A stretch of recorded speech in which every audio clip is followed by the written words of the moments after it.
Good morning. Good morning. Good Welcome to this morning. edition of Coffee Chat with Sam G and JCG. JCG in the house. Okay, so guys, welcome to Wednesday's edition of Coffee Chat with Sam and Janet. We're going to talk about a couple of things here. The first one I just learned about, thanks to Janet, which is actually pretty cool. So if you're listening to the sound of my voice, go ahead and share this link. Come on in here. Also, guys, keep in mind that this is open discussion. The link is already been sent out in the comment section. If you wish to join us, please feel free to do so and join the conversaciones. Come on in the room. What was that now? Come on in the room. There she go. There she go. Come on in. The upper room. Go. There she go. This is going to be, I'm excited about today's show. I think it's going to be quite interesting. I'm being partial, I guess. But we're going to talk about, guys, this awesome, is it a cartoon, Jen? A learning Yeah, cartoon? yeah. Gracie's Corner. I think a lot of people should know about that. We're going to talk about how to get away with robbing a pastor. No, I'm just playing. By the way, I shaved. You did. Did shave, so I lost that poll. Thanks to all my friends turning coat, the No, turncoats, here's man. I here's got all these here's here's turncoats the around me. thing. Here's the thing. Where it was, the length that it was, please don't misunderstand. I like that length up to that point. I don't want, your beard like all the way down here, caveman style. What about Fu That's Manchu? not I can attractive. do a Fu Manchu beard. Yeah, that's not attractive. But, Okay, all right, where you up to where you had it, I'm fine with that. okay. Clearly, I'm fine with it because I've never said anything about it. You haven't, that's why I thought I've you were never okay said with anything with about it it. being longer because you'd be rubbing your fingers through it and everything. All right, guys, we're gonna get this thing started. So as usual, let me drop in a shameless self promotion, and we'll be right back.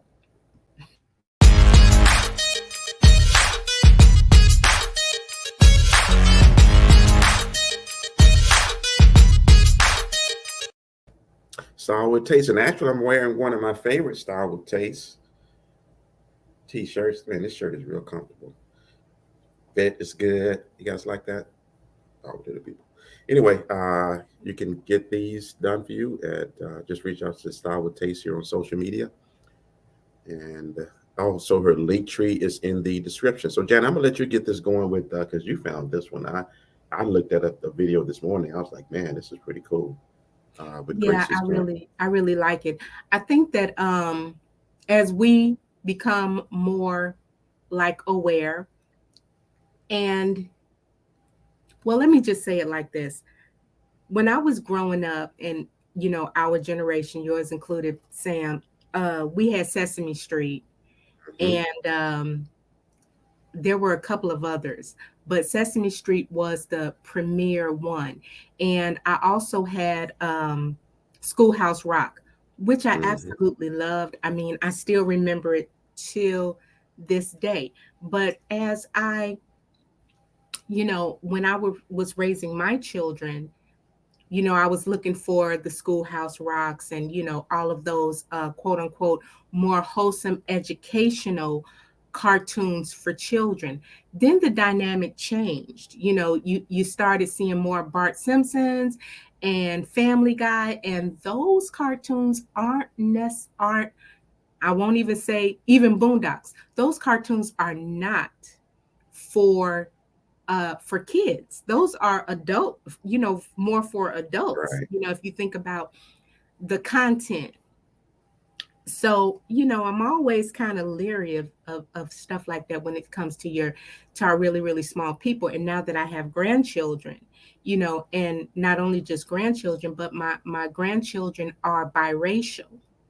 I always believe that whoever the we's of the world are, we need to see people that look like us. I agree. Right. We need to see people who look like us. And so I was talking to Rob, last night, and I come across, things all the time, but I'm always on YouTube because I'm creative. And I came across this cartoon called Gracie's Corner. And what I love about this channel is that they teach phonics, your ABCs, your one, two, threes, all of those different things that it kind of reminds me of Schoolhouse Rock. Yeah. And so I was talking to Rob about it, for the kids, and just pretty much turned them on. And what I found out about Gracie's Corner was that the father, it's a father. The father is the one who created it with his daughter. His daughter's name is Grace.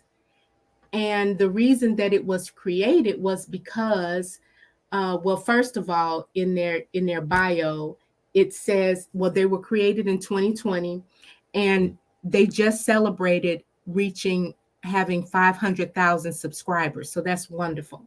They provide quality content for children to enjoy. They offer songs and videos for their viewers at no cost. The platform allowed them to reach thousands of children and their families. They empower and educate children from diverse backgrounds. They pride themselves on creating fun and engaging songs that emphasize learning. And I'm all about, if you ever ask my kids, they'll tell you I was always the queen of an educational toy. In addition, their songs make viewers want to get up and dance, and so I would empower anybody that has kids. They're of course on YouTube, but they're also on TikTok. They have a presence there. They have an Instagram presence. So they have a strong social media presence, and they even have their own website. It's Gracie's Corner TV. So check it out. It's really, really nice. Yeah, I just dropped the link to their website. Mm-hmm. In the comment section. Also, there they are right there. Oops, got that a little bit small. Let's make that bigger. There is their website, guys. I was like really impressed. They got merch on there. They got some learning activities for the kids on there as well. Can't play. I'm not going to play any of the videos for copyright issues. But there's the website, Gracie's Corner. It's pretty cool. They also the videos are on YouTube. And like Janet said, there's no charge, right? Right. You just, subscribe. That's pretty cool. And Rob said that he brought it to the kids. He turned it on last night, and they absolutely loved it. So that's wonderful. So what else is going on, Janet? Guys, we're going to talk about something that you just should. hit the news. Fresh in the Coffee Chat studios. I think that you should start off this next one. Oh, before we start off, I want to make sure I give a shout out to my girl Precious, aka Slim. Okay, what's going on with Precious? Well, today is her birthday. Oh, happy birthday. Are we doing her birthdays now? Okay. Well, only because I just saw it this morning. So I want to make sure that if she is out there, that listening to the sound of our voices, that she hears this shout out. Precious Davis, happy birthday. Happy birthday, Precious. Precious. Okay, guys. So I'm sure you guys saw in the recent news about the bishop getting robbed of his valuable jewels in was it Brooklyn where it happened, or actually at his Queens location? I can't remember. Brooklyn, New York. So we're going to chat about that a little bit. One of the first things that popped to mind is for me is, guys, he calls himself a bishop, so I'll be respectful. A bishop wearing that amount of jewelry, to each his own. And he feels like, they cased the joint, if you will. So they knew exactly, where he was wearing his jewelry and all that kind of stuff. Anyway, they robbed the guy. And the funny thing that Janet just made me aware of this morning is that they robbed him of his valuables. I don't know what was the about 500,000. One thing I read, and $400,000 worth of jewelry. where did the $1 million come in at though? You know, different news. Okay, It's made it seems like every outlet every news out outlet. there. Okay, picked it CNN up. is reporting on it. The BBC News is NPR, reporting on it. yeah, picked up on the bishop getting robbed in his own doing a live I almost said session. Service during a live service. He was live streaming the sermon, right? That was kind of bold. I think, man, that was somebody went to the church, goes to the church. Some of his kids or something go to the church. I don't know. Just me guessing. But anyway, the guy gets robbed, $500,000, whatever the valuation is of the jewelry. So we're going to talk about that, guys, and we're going to segue into some other areas as well. So what's your thoughts on that? My first question is this, Janet. Okay, you know how I am about this stuff. First of all, and I know what the response is going to be from a lot of people. Hey, the guy can do what he want to do. But as a leader of a church, I've always had an issue with these types of things. The extravagant showing of extravagance by the leader. Members, the majority of the members are poor and poverty. And I did some numbers for both of those areas, Brooklyn, New York, and Jamaica, Queens, where he has locations at, and it's the same old story.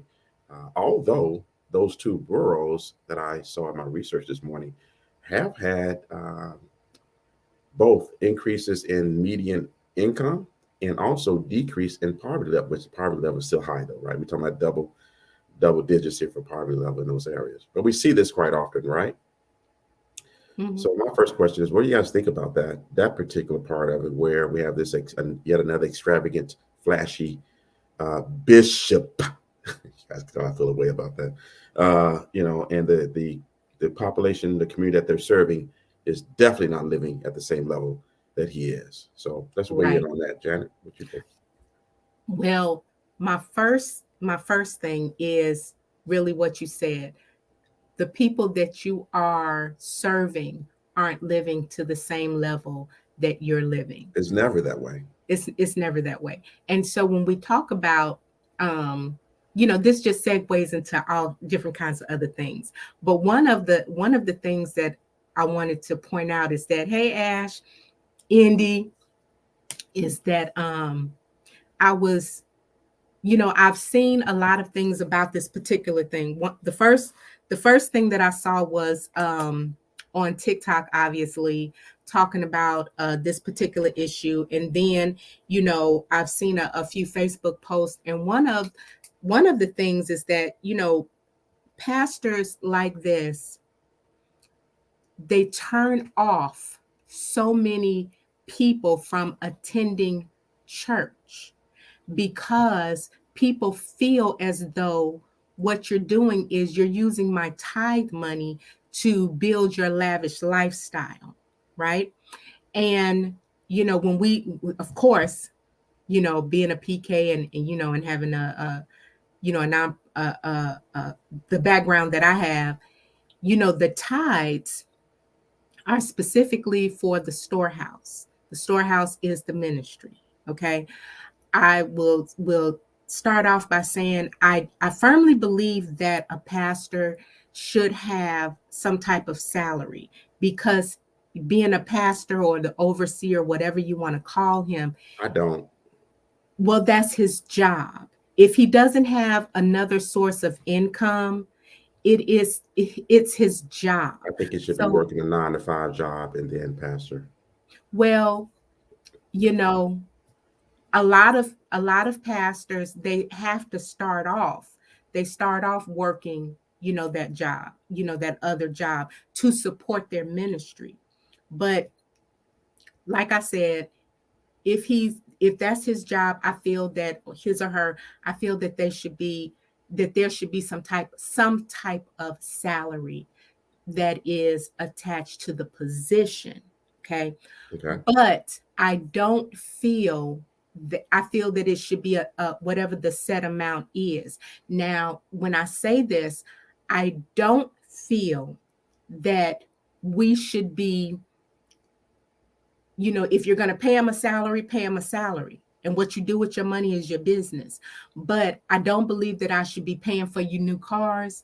I don't believe that I should be paying for your putting you up in this lavish home, those other things. Whatever the salary is, I feel like that's our responsibility.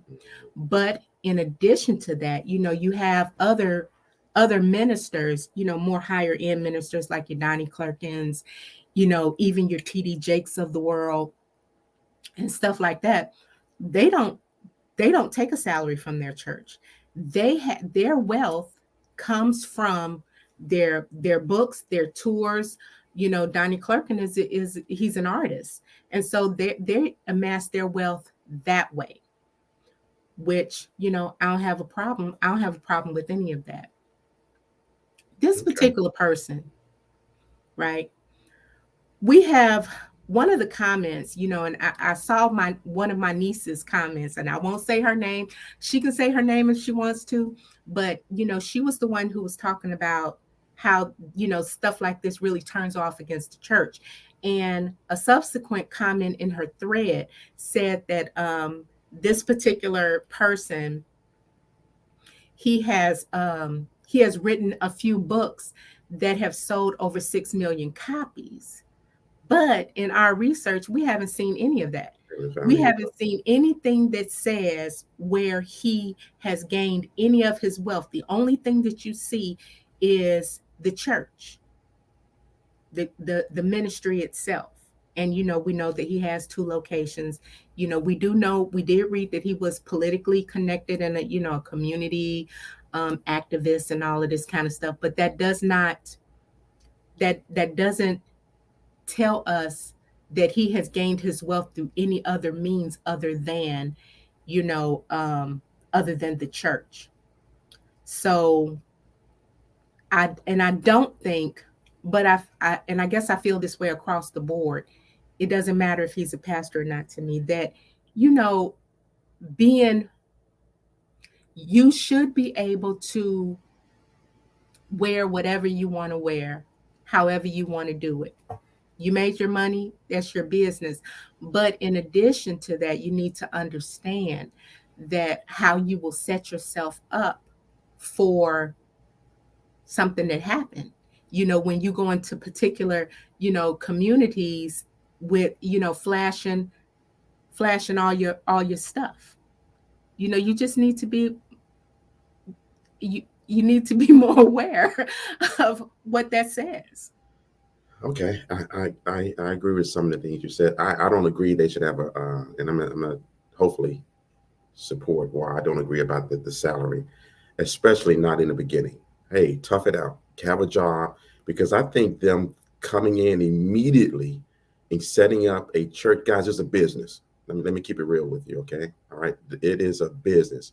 And over the last 25, 30 years, we've seen the proliferation, if I can borrow a big word from my educated wife, of men, black, and I'm talking about the black community, right? Because that's the community I know about in this specific topic we're talking about. Come into this area and look at it as nothing more than a business. Let's just be honest.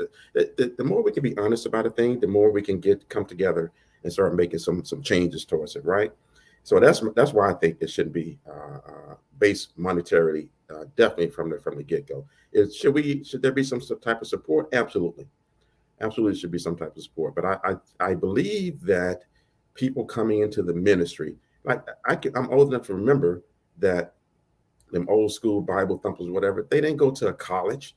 They didn't go to the college of prophetizing, to become a certified prophet or prophetess. They didn't go to college to become a bishop, or that, none of that was there. They learned from what? That the book that they should be preaching from, right? Or they were called to the ministry. I think we can all agree that a lot of people say they were called to the ministry or lying. They weren't called to the ministry. A lot of them saw it as a means to make a living. So that's the lens I'm coming through. There was a time when I had this program that I was offering to churches, and so I can speak on the money side of it uh, from my perspective of saying, hey, yeah, I firmly believe people should tithe. It's the personal thing, the tithing thing. There's no, and Janet, you know the Bible way better than I do. Is there anywhere in the Bible that says you must tithe? If you don't tithe, you're going to hell, right? You're not going to get into heaven. Um, but I firmly believe it should be personal. And I also believe when it comes to tithing that it should not be just for the church. Guys, we get so caught up in putting that money into. By the way, I found this research I had looked at some time ago when I was doing this church program, trying to show them that let's not just um, focus on tithing. Let's create income streams for the church. So guess what we can do?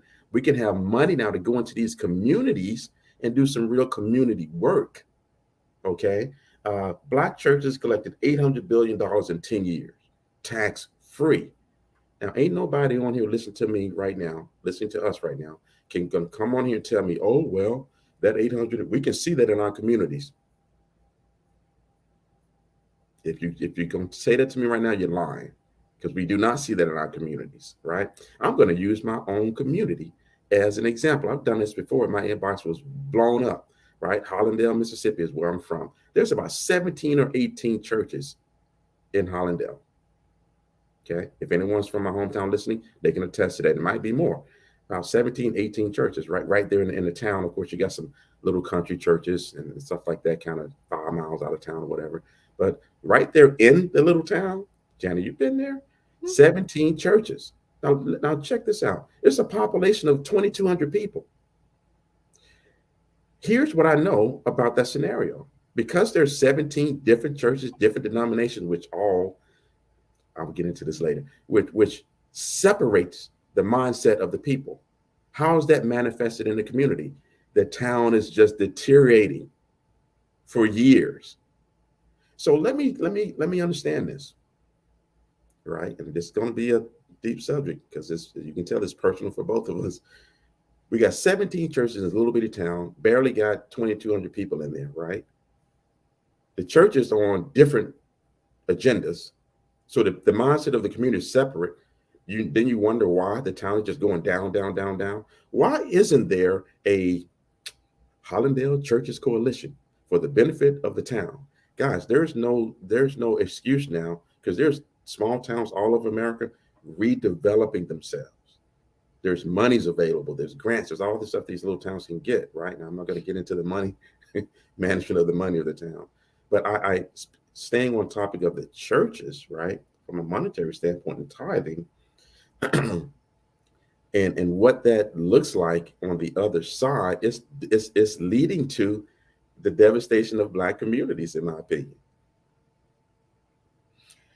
You see, I have a different viewpoint. I know you do. Of course, when I think of tithing and I think of the storehouse, right, because of where I come from, I completely agree with what you're saying, that in the beginning, when a church is just now establishing, absolutely the pastor needs to have a job, because he's building. And that's what I come from, right?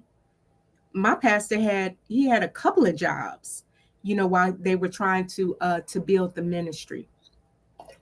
And at some point, he was, because you're in an area, period, in a small town and in an area where there's not a lot of the people that you're reaching. It's not these people were single moms or didn't have a lot of income, and my pastor was literally trying to take care of everybody. Mm-hmm.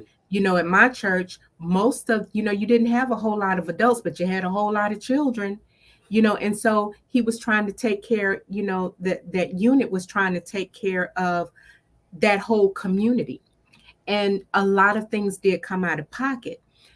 I feel, though, that when they got to a place where, as the ministry were growing, and you had an influx of,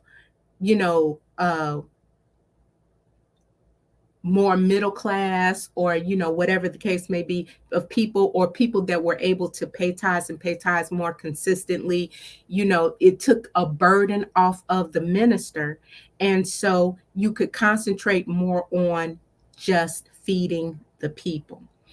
I think that in those kinds of scenarios, and the bottom line is, I saw other ministers, congregations, when they would travel, writing checks, to these ministers to help their ministry. So I do feel that, there's a part of me that knows, because I personally know what this ministry did for the community. So, I feel like, yeah, that was a reciprocity, right? And as far as I'm concerned. But I also do understand how it gets completely out of hand. India, you just put up there how Cleflo Dollar was asking for, a $65 million And I jet. think he eventually got the jet, by the way. Oh, he did. He Yeah. did. Okay. But you $65 sold it. million You jet you that you him you and his sold executive this crew be the only ones to fly on. to your ministers, that to your people, that they they were going to be able to travel to get to these other, to reach the people a lot quicker, but your jet only held 10 people. You can So reach who the was the people on jet social for? media, man.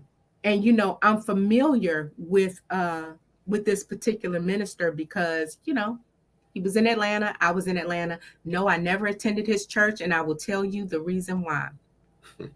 Anytime I go to a church where you have an ATM in the church, But wait, that was for the convenience of the members. it's a turnoff. It's a turnoff for me. It was a turnoff for me.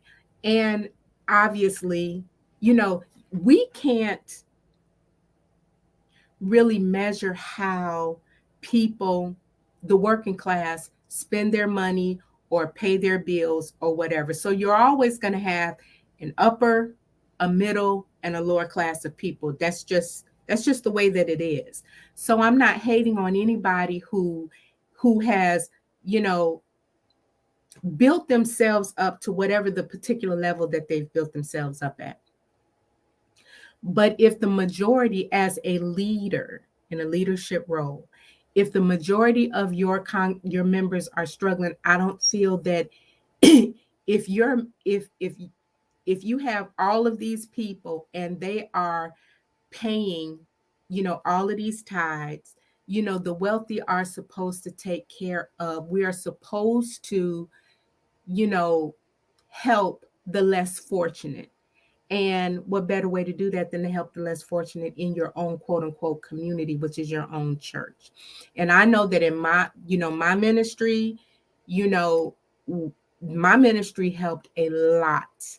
They it was And then it becomes a burden, right? Because you as an individual don't want to really do anything you won't do anything for yourself, because you feel like PASSA got it. I can just go to the church and whoop, whoop, whoop. And, that's another issue as well, Indy, is that, these international this and that, they're asking for your W-2s, or they won't help you in your time of need. So I would say I understand people's disdain for the church because of those things. But I will also say it's not every church. I am old enough to have been around when TD Jakes first started off, and it wasn't an attractive sight. Yeah, I saw a picture of him It in the wasn't early days. attractive, at all. But we have to understand that a person like TD Jakes, I mean, he has a plethora of books. He has had numerous speaking engagement. He has had movies. You know, he has diversified himself. You see what I'm saying? He is diversified. But we're going back to this particular bishop that we're talking about.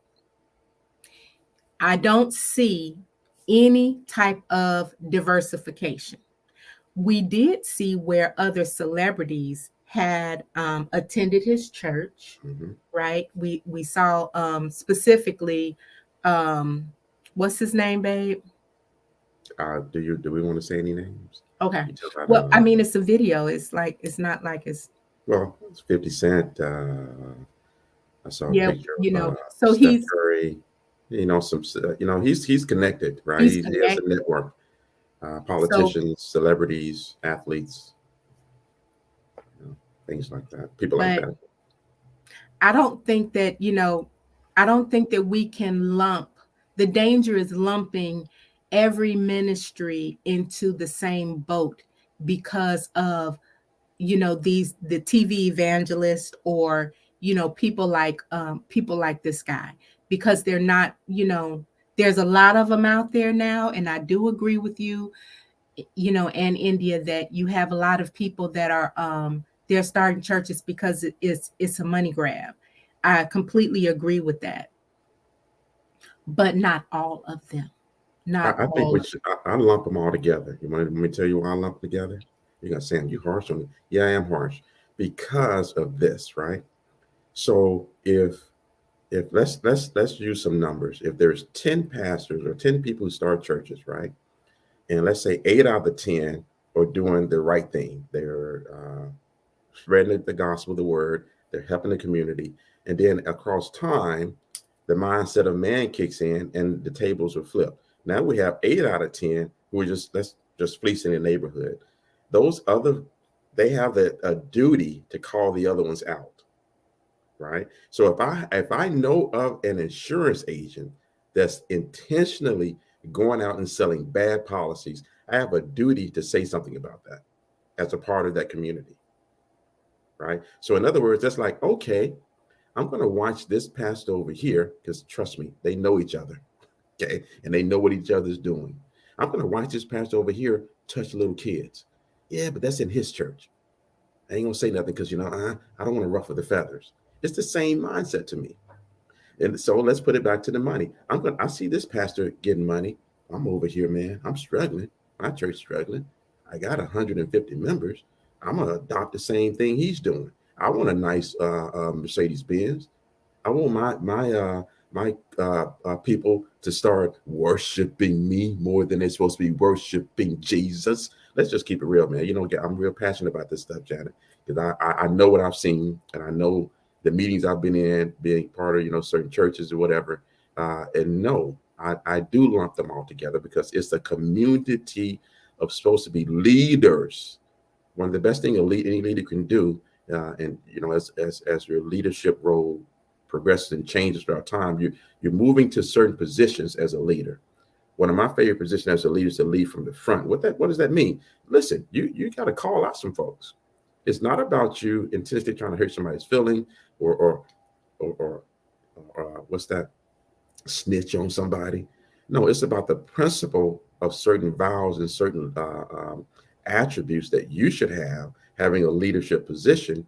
And especially, I just see it from a different standpoint from most people. I see that more so than all the benefit. There's some good leaders out there in the church, absolutely. But I'm going to tell you, I'm going to bet a dollar to a donut that there's way more in this time that we're living in that are not doing right by the people than there are the ones that are doing right by the people. How do I know that? We see it, right? We see it. It's right in front of our face. So it's kind of hard to ignore it. How is it right in front of my face? I cannot disagree with you. Just like we're seeing right now, just like the comment about Creflo buying the $65 million jet, just like all these other churches, just like in my hometown, there's 18 churches and no community organization. How are you going to have 18 churches in a town of 2,200 people and no community organization to help build the town up? It doesn't make sense. That's a failure, a massive failure of leadership in the Black community. And we see how it's hurt us.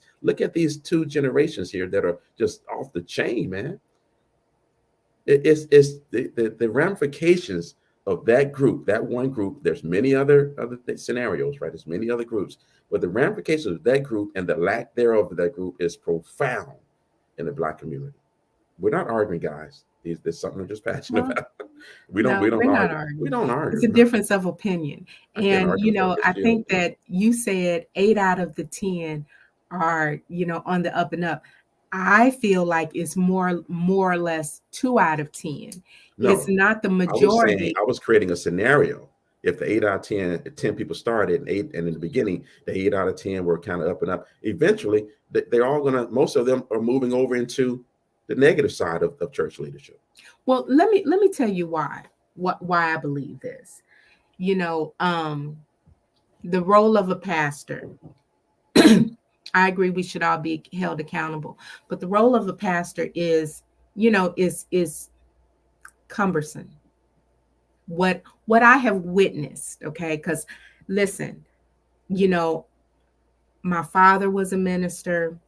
My entire family, well, I would say 99% of my relatives are, they're in ministry. And so, it's kind of like a unique perspective. Um, when you're over people, when you have a congregation, it's like you're always it's almost like dealing with your children and those different personalities that kids have, but these are grown folks. You know, corruption, the Bible says that a little leaven is the whole lump, right? The whole loaf, which means that if you let a little bit in, if you let a little bit of quote unquote discord, sin, whatever, it has a propensity of really destroying the whole, right? And we can see that in just everyday things. If you have a little corner of mold in your bathroom or, wherever, and you don't address that little bit, it grows Hmm. like fire. It grows like fire, okay? So it's the same concept, but here's the thing, the mindset of people is that we don't want to be told what to do. And so what ministries face is, you know, if I hold you accountable, or if I say what you're, call you out on your mess, you're going to leave. And 9 times out of 10, you're going to take, your whole family with you, and then your friends leave, and all of this kind of stuff. And so, because we don't want to be told what to do, we want to attend church. We want to have the benefit of saying, quote unquote, I'm a Christian, quote unquote, this and that and the third, but we don't really want to change our lives. And when we come across those types of scenarios, it gets very, very iffy, for whoever the pastor is, providing that the pastor is a true man or woman of God. Okay. So, you have different types of scenarios. What is the leadership in it for? And then you have, because they all have some type of, they have their own little set of quote unquote committees and people who are, their advisors. They end up becoming their advisors. And sometimes it's good and sometimes it's not.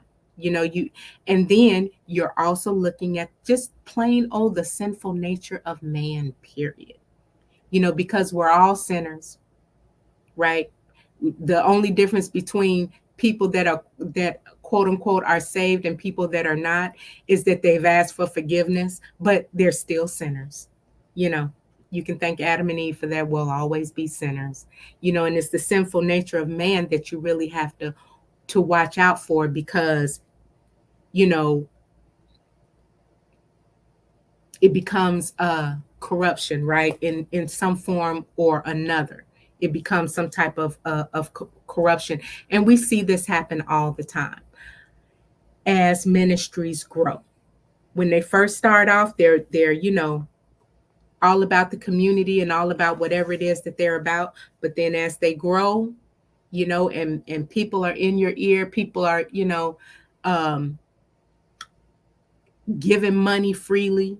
It just kind of depends Who are these people that are given, are doing the tithing, your more prominent tithers or whatever, or donations? Who are these people? Because these people end up having influence. And if they have influence, it's like, okay, what is it that they want? So it's all across the board. What we're talking about is this particular bishop, and trying to figure out where he amassed his wealth from, because it's stated that he is worth anywhere between 2 to 6 million. But the only place that we can see that he's doing is just the ministry. But if we take that a step further, and you even look at your politicians, you even look at, just straight across the board, people start off with, an idea that is on the up and up, and then it turns, and there's a deep dive into how situations turn. That's all I'm saying. Okay. I mean, I appreciate that, and I'm listening to you. And this thought popped in my head. If we had a crystal ball and we asked a question like this, like, what would the Black community look like without the Black church, right? Now, and then that led me to thinking, this religion was forced upon the slaves. This is the stuff that people don't really like to talk about. Okay. It was forced upon the slaves, and guess what? The book was written specifically to keep them what? Under control. Let's just be real about this, right? Now, if we go back farther than that, Christianity was already in the motherland. It was already in Africa, but it was nothing like you see here in America. Okay, so then that will lead me to a somewhat conclusion, if you will, that Christianity, as we see it here in America, was designed for specific reasons, and mainly to keep a whole nation of people in check. Okay, so now follow me.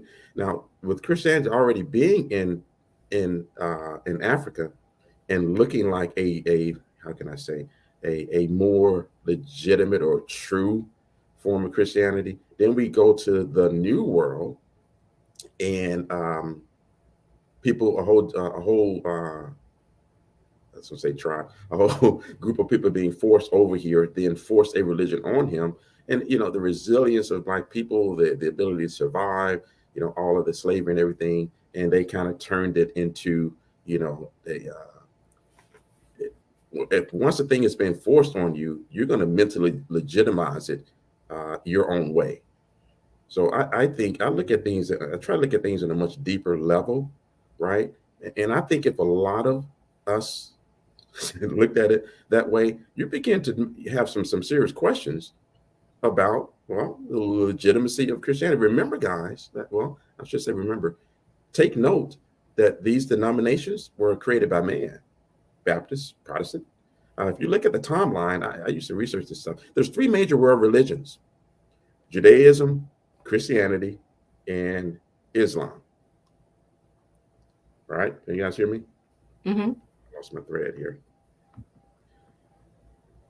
Okay, there's three major world religions. Where does Baptist, AME, Protestant, where do they come in? They branch off now. Do your own research. Those denominations created by men and women branch off from Catholicism. That leads me to a question I just remembered. Why are all these Baptist preachers, Protestant preachers, AME preachers dressing like the Pope? There's a reason for that, guys. All of those denominations branched off from Catholicism. Check me. If I'm wrong, please let me know, right? Yeah, a lot of people like to talk about the Council of Nicaea. A lot of people don't like to talk about the organization of the many books of the Bible. I can't hear myself. Books of the Bible, right, that were put together by man. We just want to take that's when the whole have faith comes in. I firmly believe, and we're still talking about, I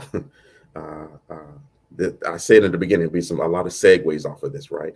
I think if we take a hard look at how, and we can go, if we say the last 50 years, right? Because the Black church as you know it now, 50 years ago was entirely different. When I have these conversations about the civil rights movement, people think it was one Black church denomination helping. No, it was all of them, right? There was, believe it or not, there was a time when Black people were on one accord in this country. There was a few times, right? And that was one of those systematic demolitions of a group of the organization that we had, right? They saw that, wait a minute, how did this happen? How did the civil rights movement catch fire? They saw that the Black churches, in defense of Black churches, because I'm not all against it, right? From an organization structure, but in defense of it, they totally, tried to destroy it. And I believe, I haven't seen this anywhere, but in some of my research, looking at it from a peripheral view, that some of these, the mindset of, you know what, let's see if we can make this available for anybody other than the few that are supposed to be called. And we get this whole massive church build out. This thing is relatively new, where someone just said there's a church on every corner, but those communities in poverty. Because I believe in systems on systems on systems in this country. And if we dig deeper and deeper, I can guarantee you there's some stuff working behind the scenes to kind of push the agenda what we have now in the Black church community. Um, I don't really have a question. I just want to say all of that. I think that Absolutely. There was actually a slave Bible. I just think, guys, if Black folks did some research and admitted to these things, they changed the actual Bible to fit the slave master's agenda. There's no question about that. You don't have to, you can get your draws in a bunch if you want to. Those are facts. That I information is think out there. that okay. So here's my thought: is that with everything, people will manipulate. People will manipulate information to suit whatever the agenda is. It's just like statistics. People say that numbers don't lie, but if you manipulate the statistic, and the way, what I mean by manipulation is you take out, you don't give the all of the information. You only take out the section that seems pertinent to you as a person. So when it comes to the Bible, right, there have been a lot of manipulations to people, to somebody else's agenda, obviously, or somebody will take a passage of scripture and turn it to where it means for their particular benefit, which 9 times out of 10 is detrimental to whoever that member or another two other parties are. You know, when we talk about, when you talk about the Bible, So, do you agree that Christianity, over the course of time, has been manipulated? I absolutely do agree with that. I The do agree main with that reason for that because, manipulation and was I to say control this, groups of people. in the greatest amount of respect for whoever the Christian community is. I don't even consider myself a Christian. I consider myself a Christ follower. Not a Christian, a Christ follower, because up under the umbrella of Christianity, you have, you know, um, you have so much discord. you know Good morning, chick. You have so much discord. When we talk about the Catholic Church, they're considered to be, Catholicism is up under the umbrella of the Christian religion. A lot of the Catholic priests, the priests aren't allowed to marry. There is nowhere in the Bible that says that a priest shouldn't get married. That if the Bible, it's like a contradiction. The Bible talks about every man having his own wife, okay? And marriage is honorable in the sight of God. If you have those particular scriptures written, then how does it even make sense that these guys can't get married? It doesn't even compute. And so what ends up happening is obviously you know the sinful nature of man. You have deviant behaviors. They are sleeping with nuns, because nuns aren't supposed to get married either, but you're fornicating, and then you're turning around and, of course, procreating, And then you're turning around because these nuns are getting pregnant. They're having the quote unquote back alley abortions and burying these babies in the walls, all up under the Christian umbrella of Catholicism. None of that makes any sense, and that's completely contradictory to the Word of God. So, and even when you talk about Catholicism, you have the Episcopalians, you have all of these sub layers and layers and layers and layers. And then you have the Baptists, you have the AMEs, you have all of the, the Southern Baptists, you have, it's too much. And none of them, everybody has their own quote unquote Bible. Then you have the Jehovah Witnesses. Then you have the Seventh-day Adventists. All of these things are up under the Christian umbrella.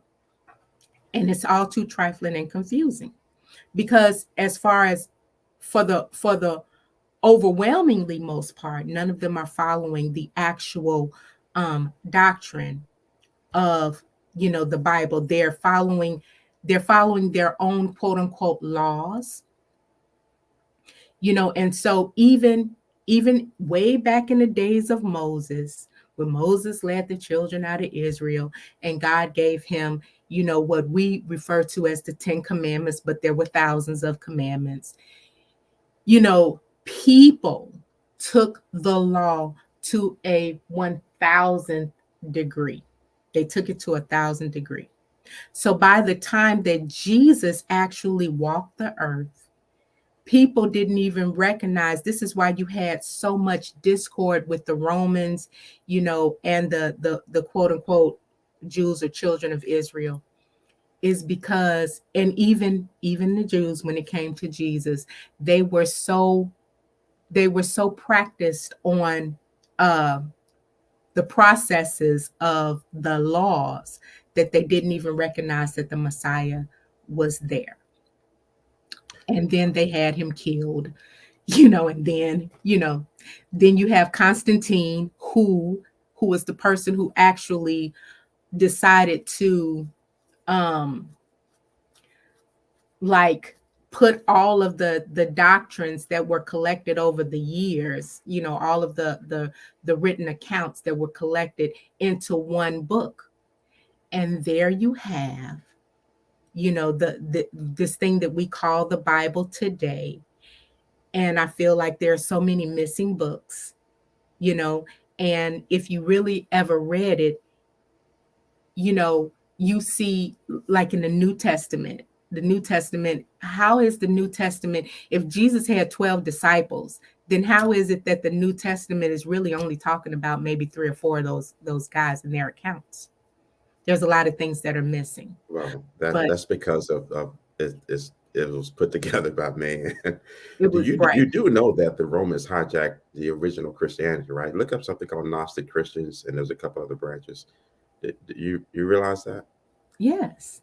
Okay. Yes. So when you mentioned Constantine, all of that coming together during that time was to put all that together to control populations. And as we can see, if you look at the history of Catholics going into discovering these new places, you discover something where people are already there, and this crazy mindset of everyone but them was heathens and was savages. And these people were living in thriving community. They had medicine. And I'm just reading the other day about the Aztecs and Mayans were doing surgeries. They knew which herbs to help cure things and all of that. But they, under the umbrella of Christianity, on the Catholic religion, they had to be saved. Wait a minute, I'm sorry. I know what you're laughing at. You're laughing at this one, right?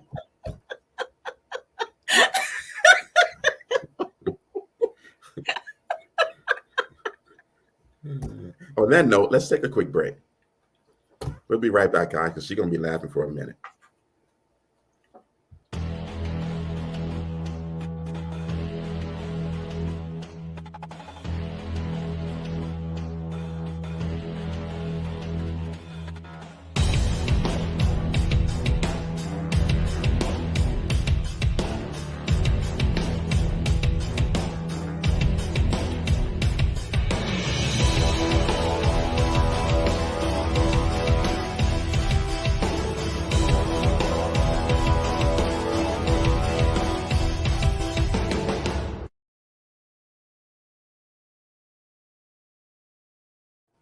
Okay, let's see if she's regained composure. I Actually, and have. actually, I they're have. not missing. They were intentionally omitted.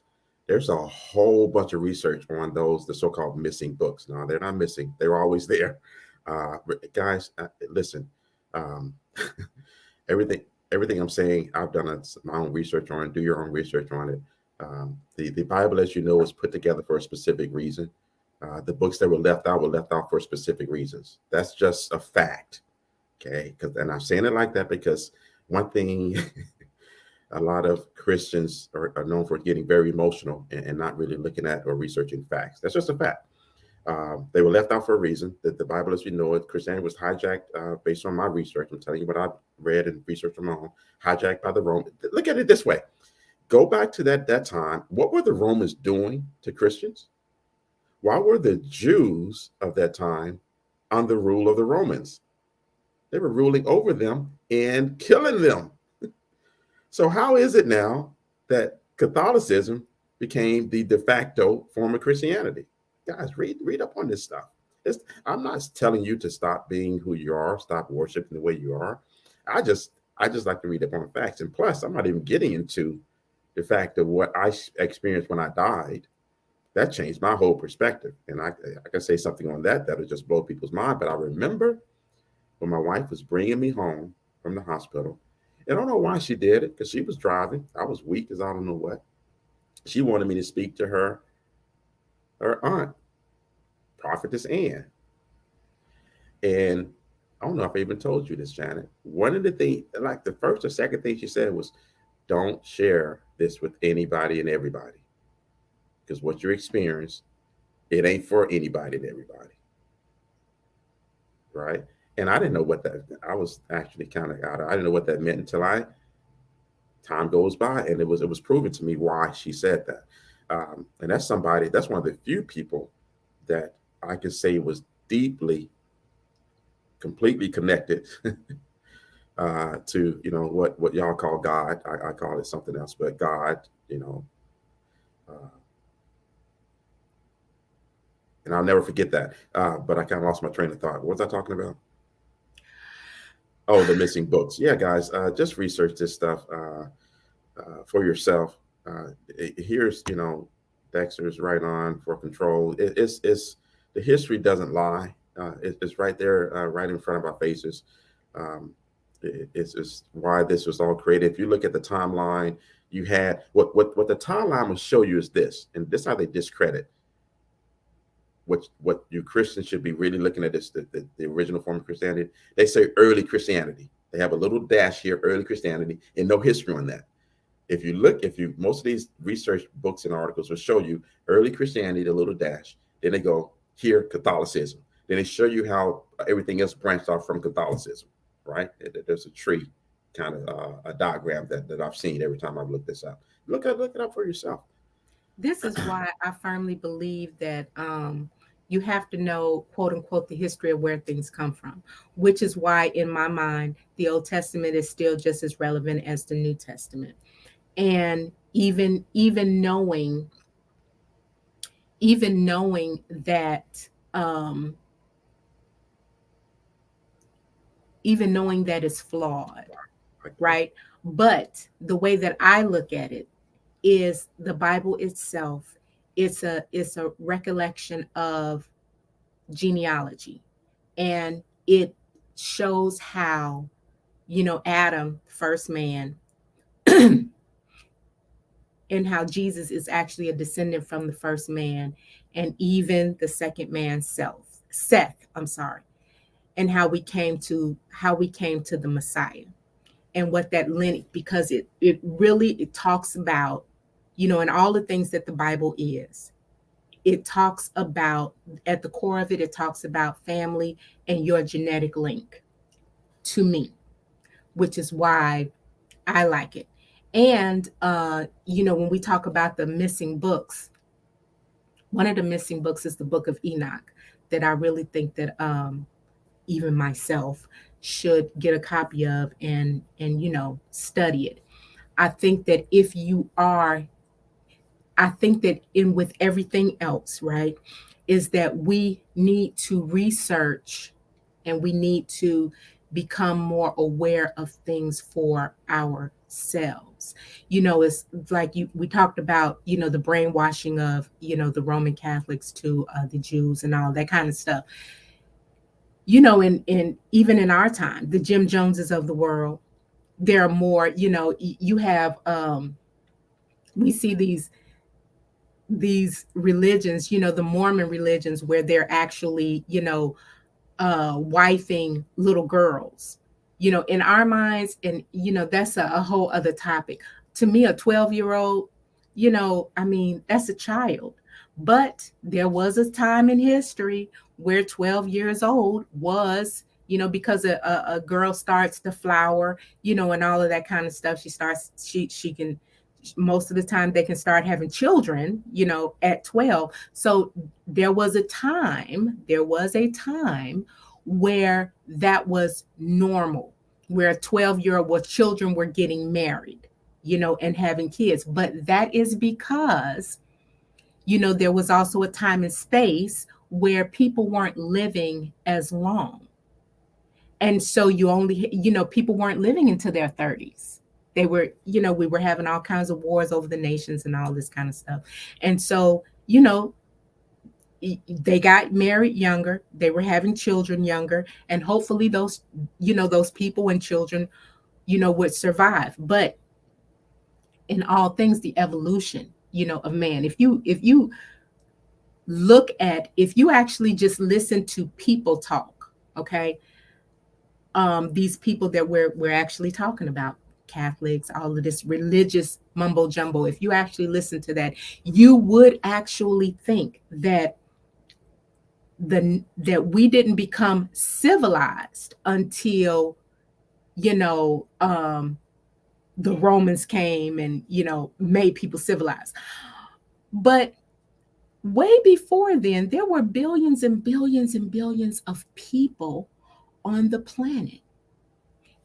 You can just go back to Adam and if you just go back to Adam and Eve and see how many children that were born, and then children that were born, and children that were born. What I find completely fascinating was learning that between the time that Adam was created and the time that Noah was born, Adam was still alive.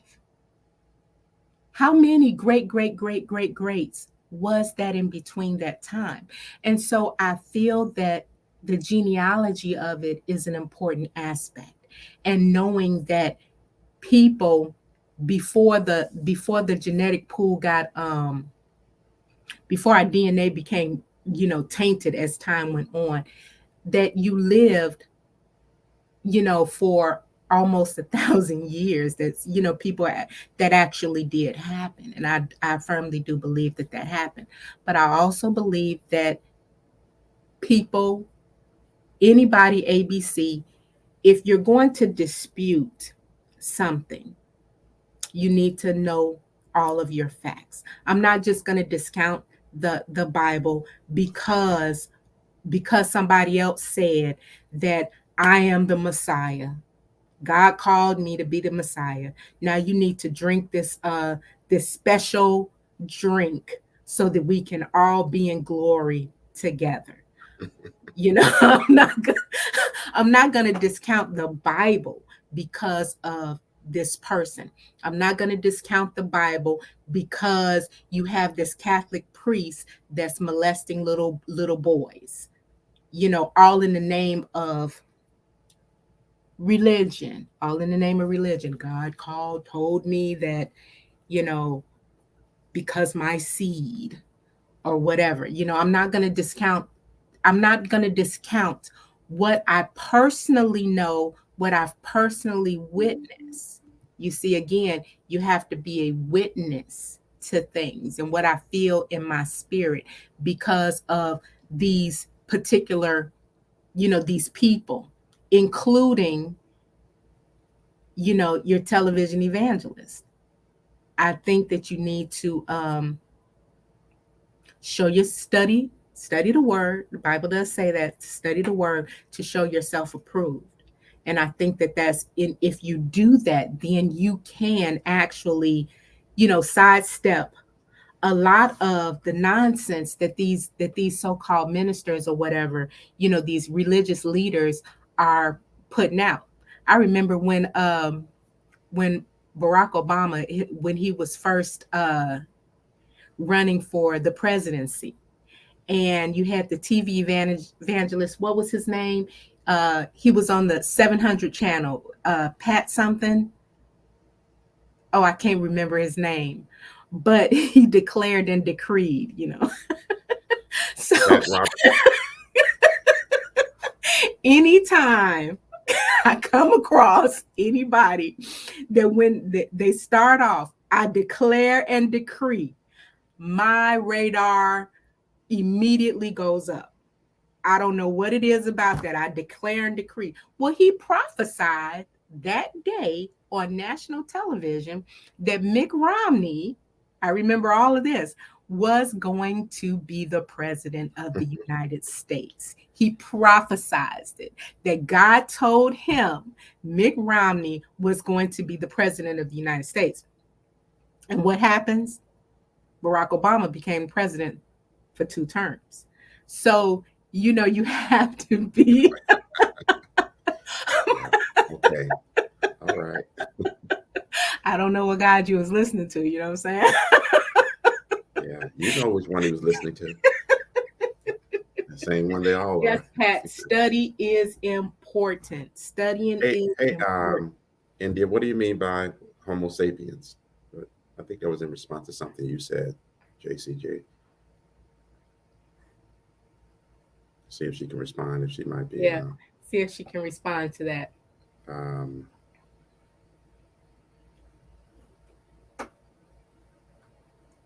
So, yeah, I mean, we can go on and on about this, right? Guys, we were started out talking about the bishop who got robbed and the jury and, having that kind of wealth on him. It segued into a whole other topic. I said in the beginning, it's in segue into some different areas, right? Because this is one of those topics where it can get kind of deep, and there's many avenues to go down with this topic. It is deep how people are, not how people are led, but it's how people allow themselves to be deceived. Because you're not willing, it all goes back to the same thing. If you're not willing to learn things for yourself and you're just basing all of your knowledge off of what somebody else says. I've always said that, I ask a lot of questions, right? I'm just that way. I ask questions. My questions have questions, and then those questions have follow-up questions. So if you tell me something and it doesn't sit right with me, I'm going to keep asking questions because I need clarity. If you can't give me the clarity, then I call BS on it. It's whatever it is. It's like, well, that's not for me. That's not for me. You got some swampland in China. Bishop Bing Bing Bling. In my opinion, here's something that's going to ruffle some feathers, and I agree with this one, mainly from the fact that how this question has not been able to be answered because we found records of man, modern man, by the way, modern humans, before going back centuries before.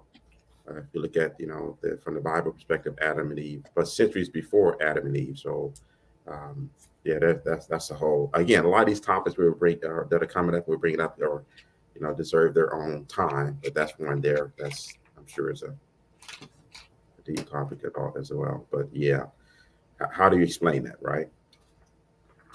Well, Ashley, well, India, we got to have you on then. Don't talk about it, be about it. I can't hear myself, so I don't know what I'm saying.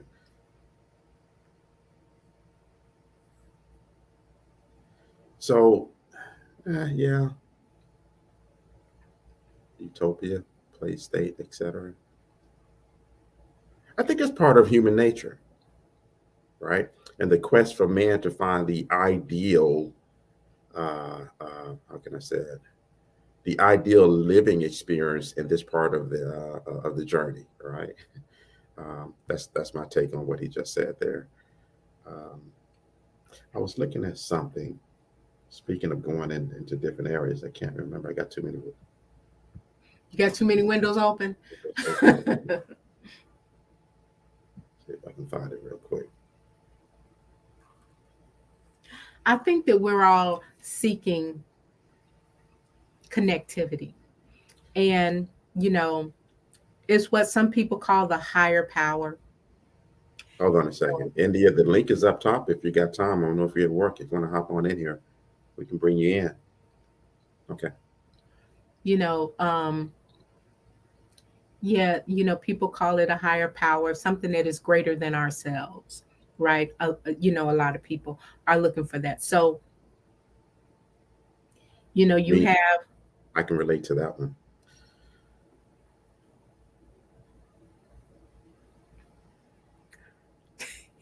I can relate to that one, India. You know why, right?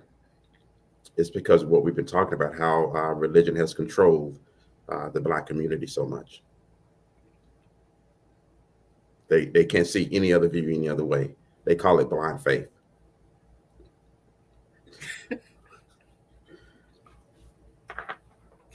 Touch that one.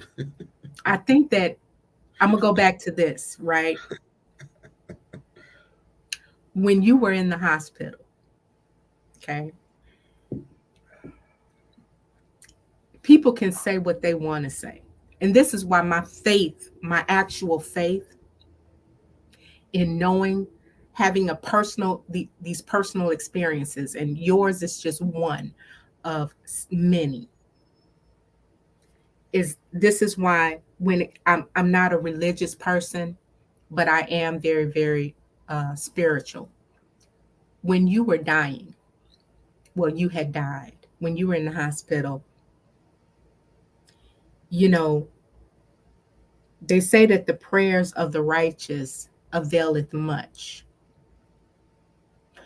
So I needed a community of faith-based prayer warriors. Now, I'll tell you, there was a lot of people, fortunately for you, there was a lot of people that were actually praying on your behalf. There were several people that came through the hospital, that wanted to pray with you. And, of course, I had to stop all of that action. But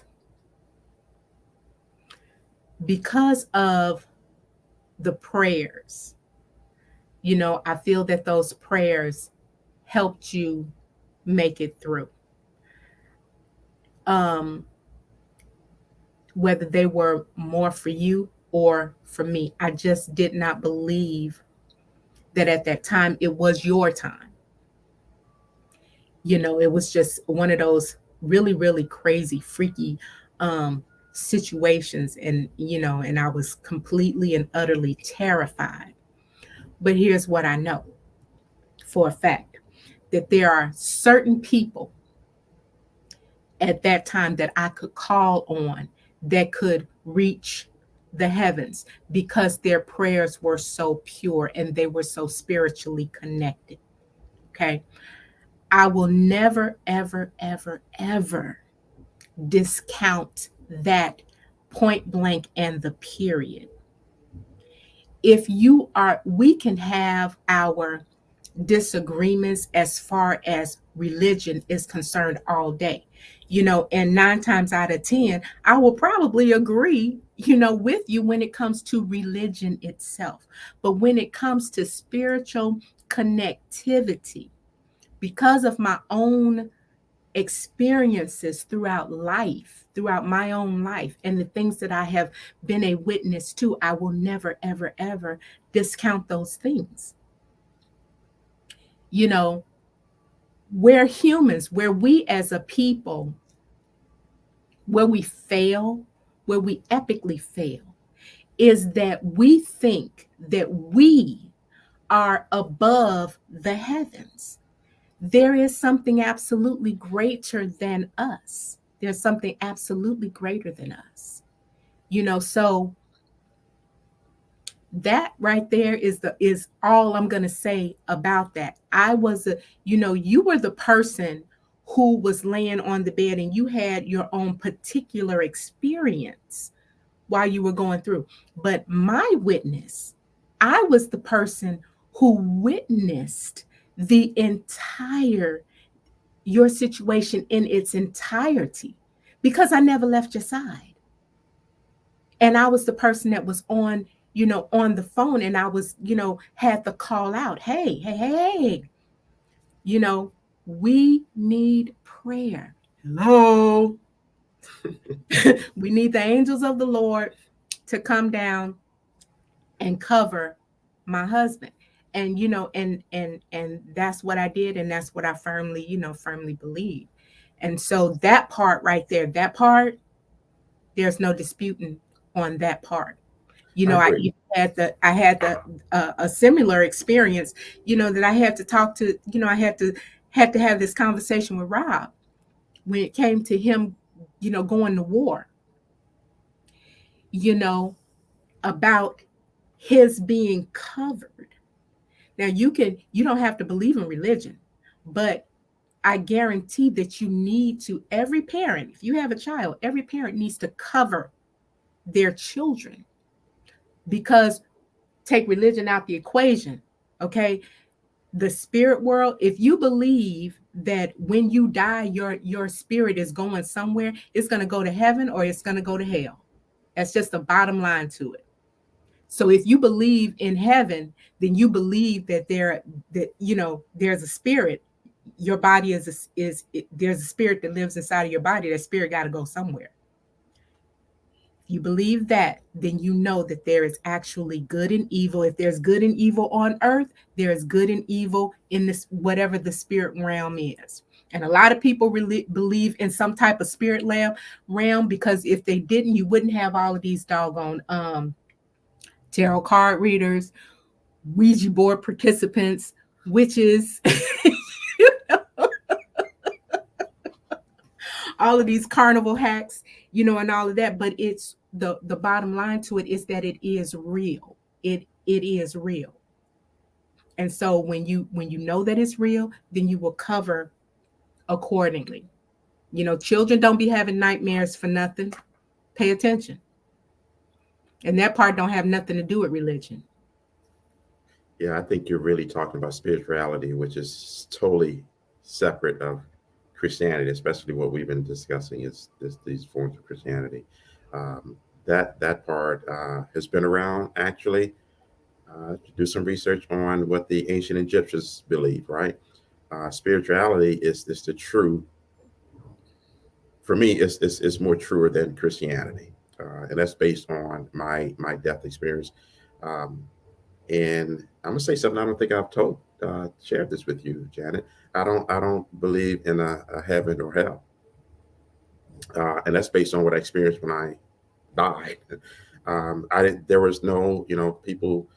There's a group. I haven't participated in the group, but there's a group of people, near-death experienced people, legitimate. I call it the legitimate group because they're not talking about seeing a blonde-haired, blue-eyed Jesus, which that's kind of a red flag, right? There was none of that. I didn't experience any of that. And there's people who in that group had the very similar experience that I had. You don't hear about those type of experiences because it's not, I'm gonna just say it's not marketable. It's not in line with Christianity, right? It doesn't adhere to the game plan, if you will.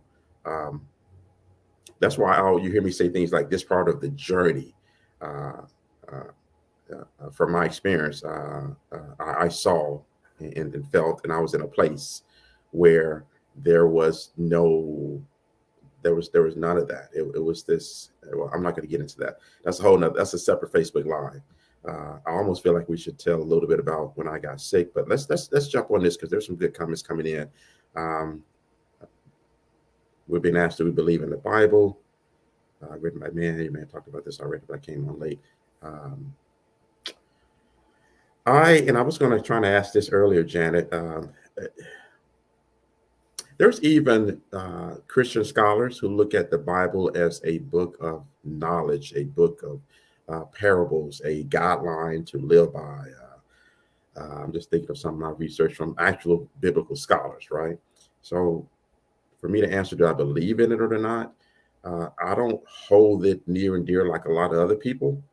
Um, that's my answer to it. Janet, what's your answer to that I question? absolutely believe in the Bible, Genesis to Revelations.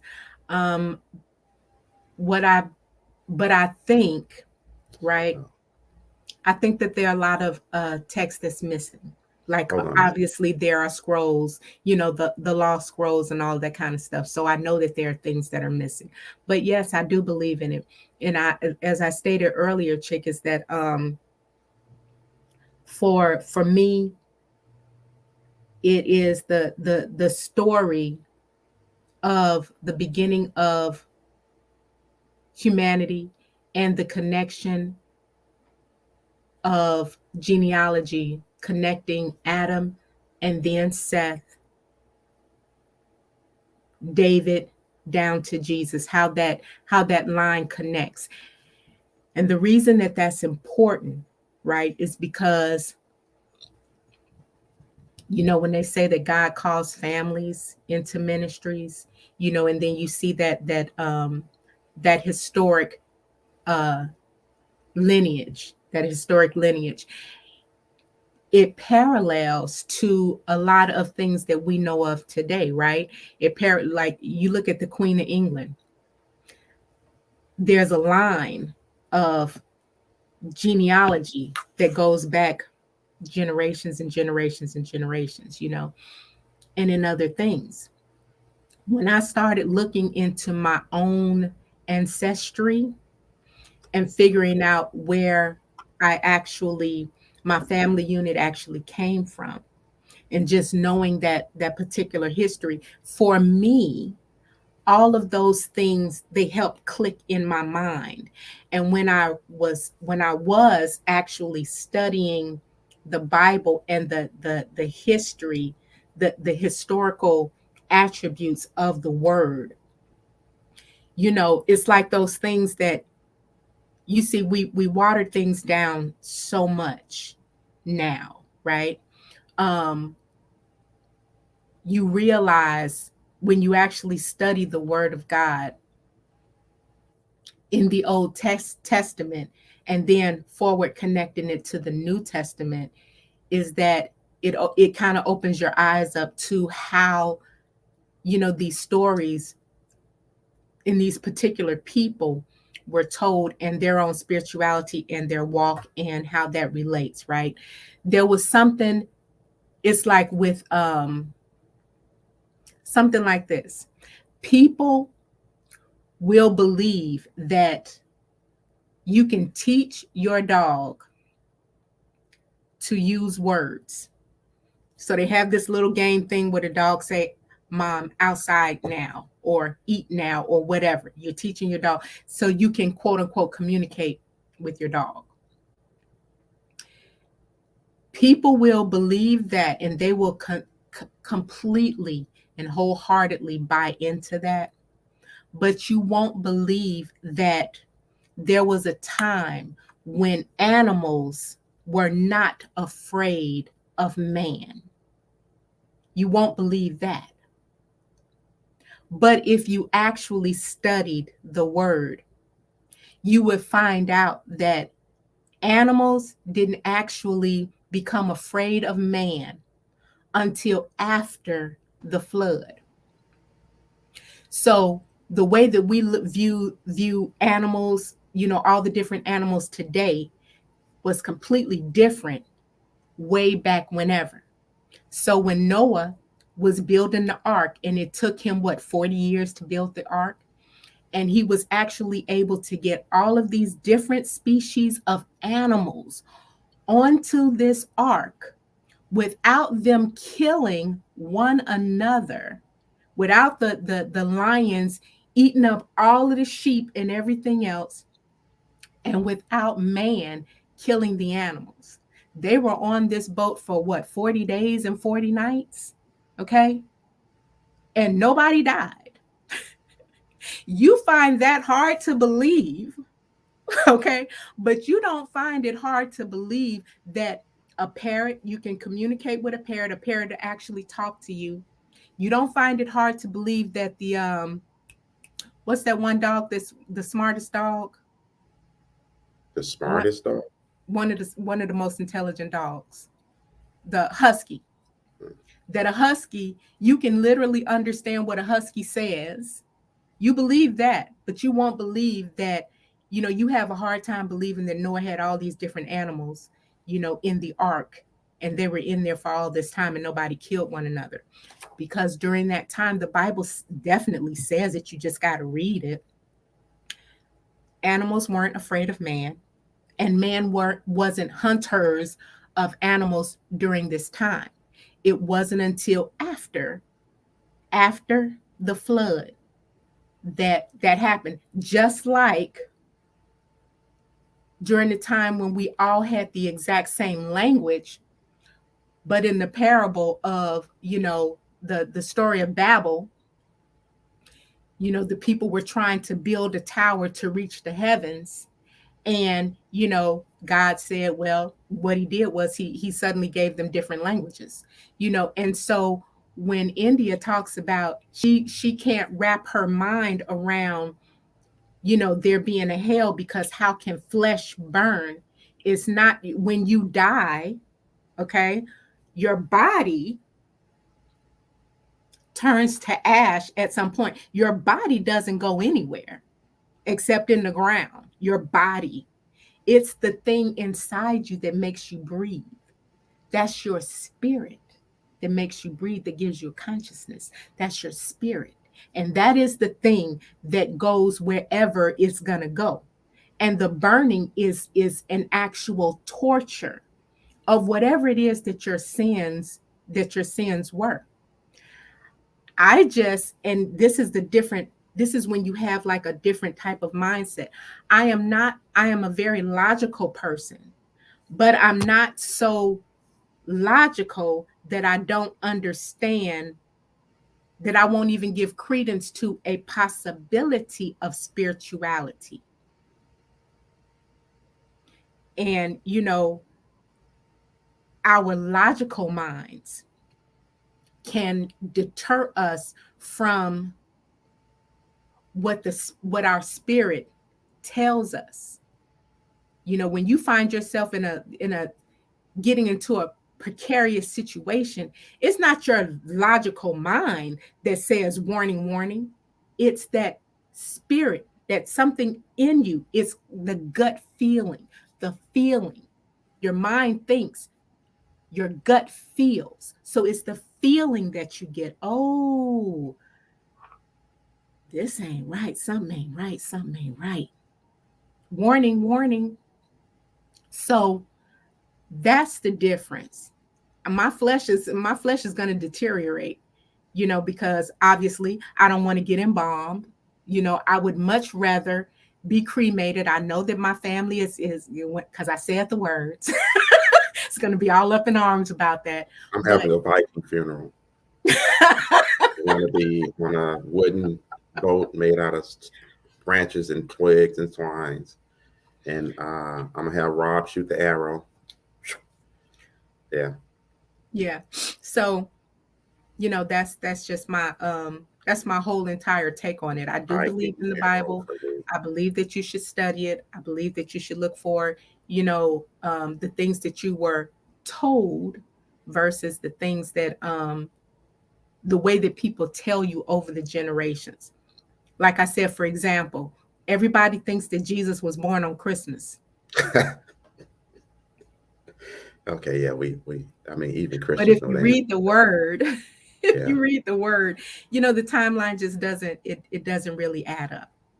I'm being it's being impressed upon me to share something about kind of, I don't know if it's related or not. I feel like somebody probably needs to hear this, and I am nobody's preacher, so don't even try. When Ashley saying I can't see me, I can't see how you can burn when you don't have flesh, right? I think Janet just spoke on that, but I'll share this experience I went through when I was gone. Um, I immediately was in a place where I'm gonna say, and it's like the person said before, this right here is so true. Uh, it's hard for me to kind of put this stuff in man's words, but I found myself, and I say it like this: I found myself in different places, and at the same time, I felt like I was everywhere at once. Okay, um, so I found myself, and this was in the beginning as I'm trying to put all this. Janet's big on timelines. This timeline in place. I think this happened. If it wasn't the first place I found myself in, it was very close to the first place. I found myself initially in a place where I was walking through, and at first, when I was doing this, walking through fire, but it was like a it's hard to put in maybe a town or a city of fire. Wasn't getting burnt, didn't even feel the flames. And then when I got to the time, was of no consequence. There was no time concept of time and space. But I felt like that took a while, right? And every time I would get to these different places, there was a time where I had to reflect, right? I had to think about it. Why did that happen? But that was, to me, I was felt like I was told that was a cleansing, right? So I went through this fire thing that was a cleansing. So I don't know why that popped up to share that. I don't normally share this stuff, especially on this venue. Um, but that's my relation to my death experience and fire, and then from there it gets wild after that. That was another comment I didn't want to miss. Can't hear I myself. think that's the place that, my aunt referred to as here nor there, the in between. You know, I believe our own understanding will never get it. The mind is easily persuaded, right?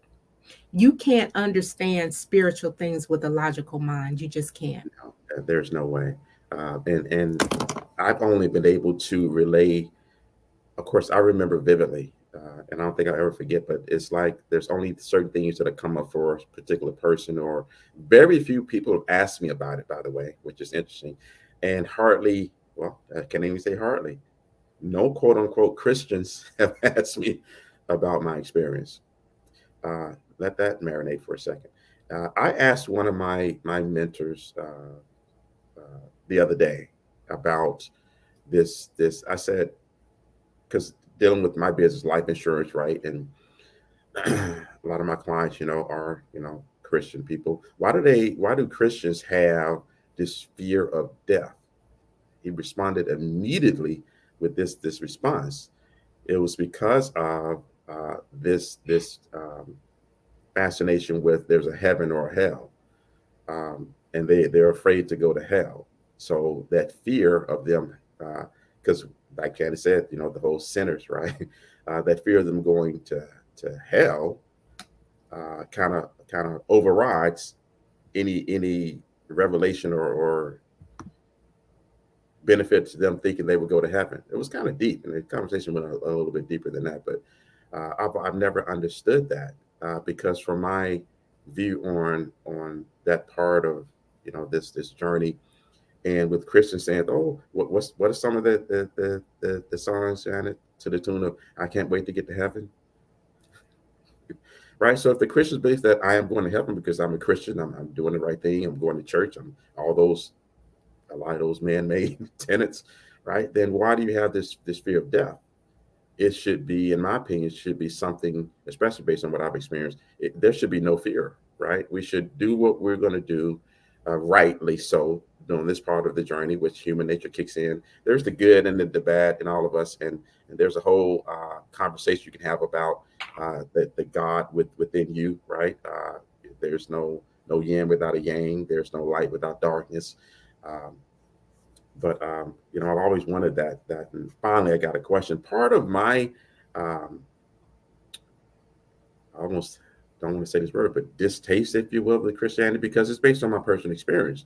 Growing up, it was Baptist church, mostly in the South, right?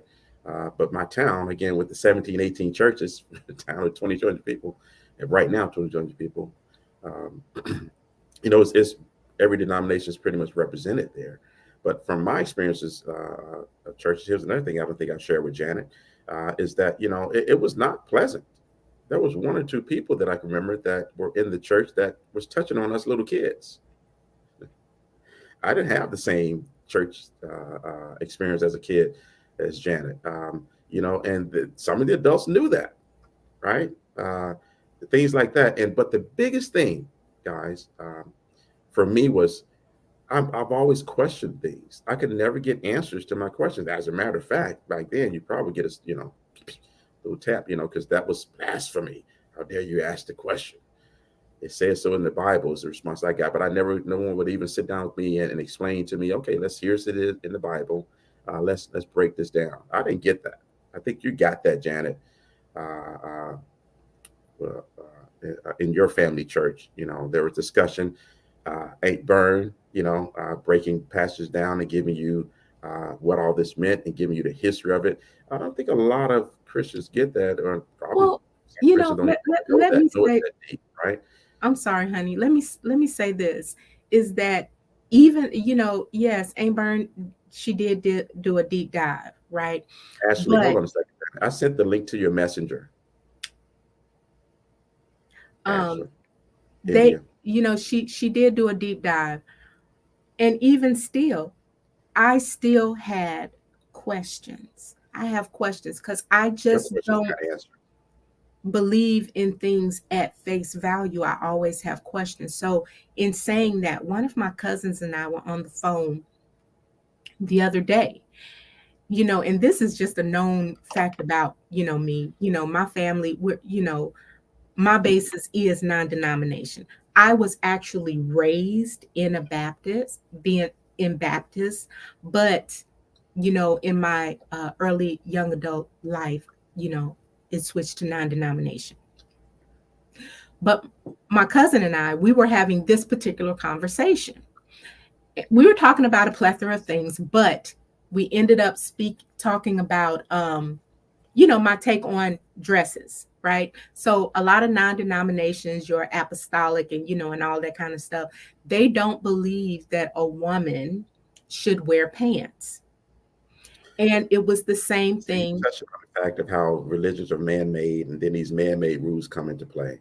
And Exactly. So as the younger Janet belonged to the church, and even though I never thought, I have never believed that your apparel dictated salvation. I'm not that person who believes that.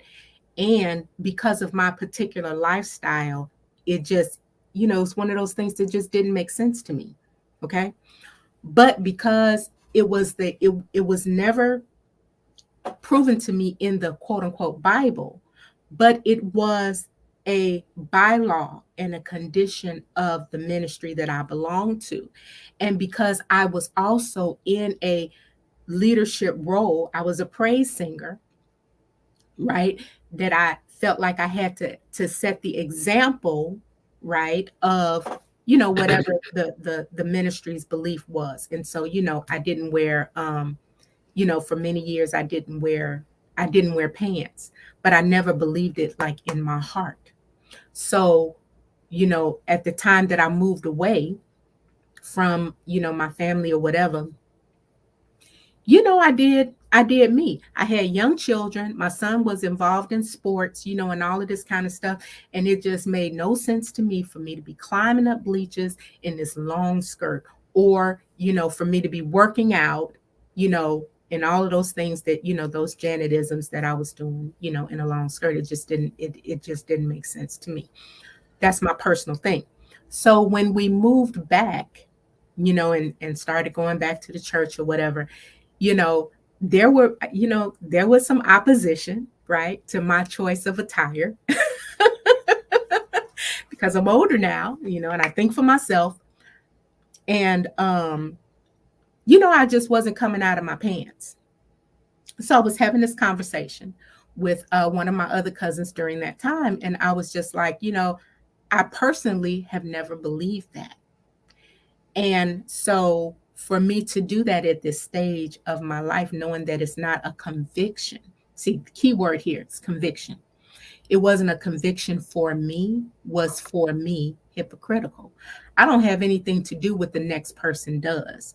But when it comes to my belief system, and my relationship, the relationship that I long to have, I'm honest with myself, and I don't want to be hypocritical. No matter what, I don't want to be hypocritical, because that's going to hurt me more than anybody else in the long run.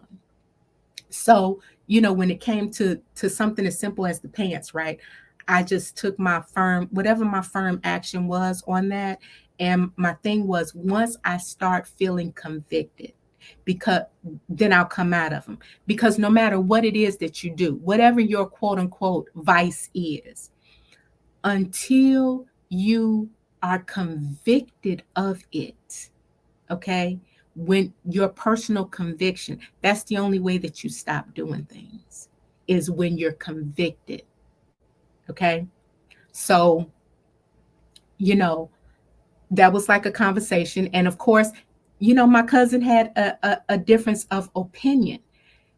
The key thing is that we can communicate, we can have differences of opinions and still love and respect one another. They're not, like nailing me to the cross because, Janet won't come out of her pants. She can't come to this church no more. She's a heathen. But there are some people that if you don't toe the line that they feel you should toe the line to, and that's why, again, other people are so turned off of church, is because if you're not doing things exactly the way that we think you should be doing it, then you're a heathen. Which is how man thinks you should be doing it. Right. In my opinion, spirituality is always going to trump organized religion. Indy says she's in the studio. Okay, let's bring her in. And also at the same time, I kind of want to talk about this a little bit. I was trying to remember my thought. I agree with you, Chick. There's reasons why a lot of people, even guys, there's a report I just read where saying there's more atheists that know about the Bible than so-called Christians, and know deeply about the Christian religion than actual Christians do. So if I'm looking at this comment, then shouldn't it be the other way around? Shouldn't Christians be the authority on the Bible? We know that's not true because of how religions are formed. It's formed for you got this head figure that's telling you, okay, it's telling you about this book. It's not saying, hey, you need to read it for you. Very few of them do that. Let's be honest. They're telling you. In other words, you're getting the information. I can't even say secondhand because we know these words have been changed over time, right? You're getting the information secondhand in the scenario, and no one, hardly any Christian is going to do their own study thyself, worthy, whatever the saying is, to study themselves. Let's bring a whole different perspective. We got our first guest to come in to take me up on my word for coming in. So let's bring her in. We know this. I knew this was going to go over time, Janet, so bear with us, okay? Hey, India. Love y'all. I love you. This is my little niece, y'all. Well, she ain't little. She a grown woman with her own kids.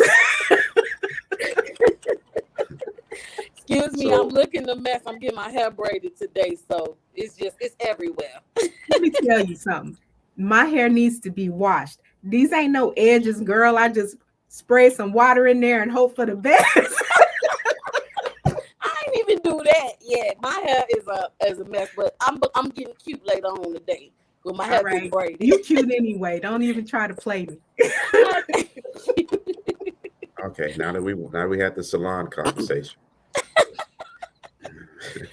So we got little Miss Militant on the line.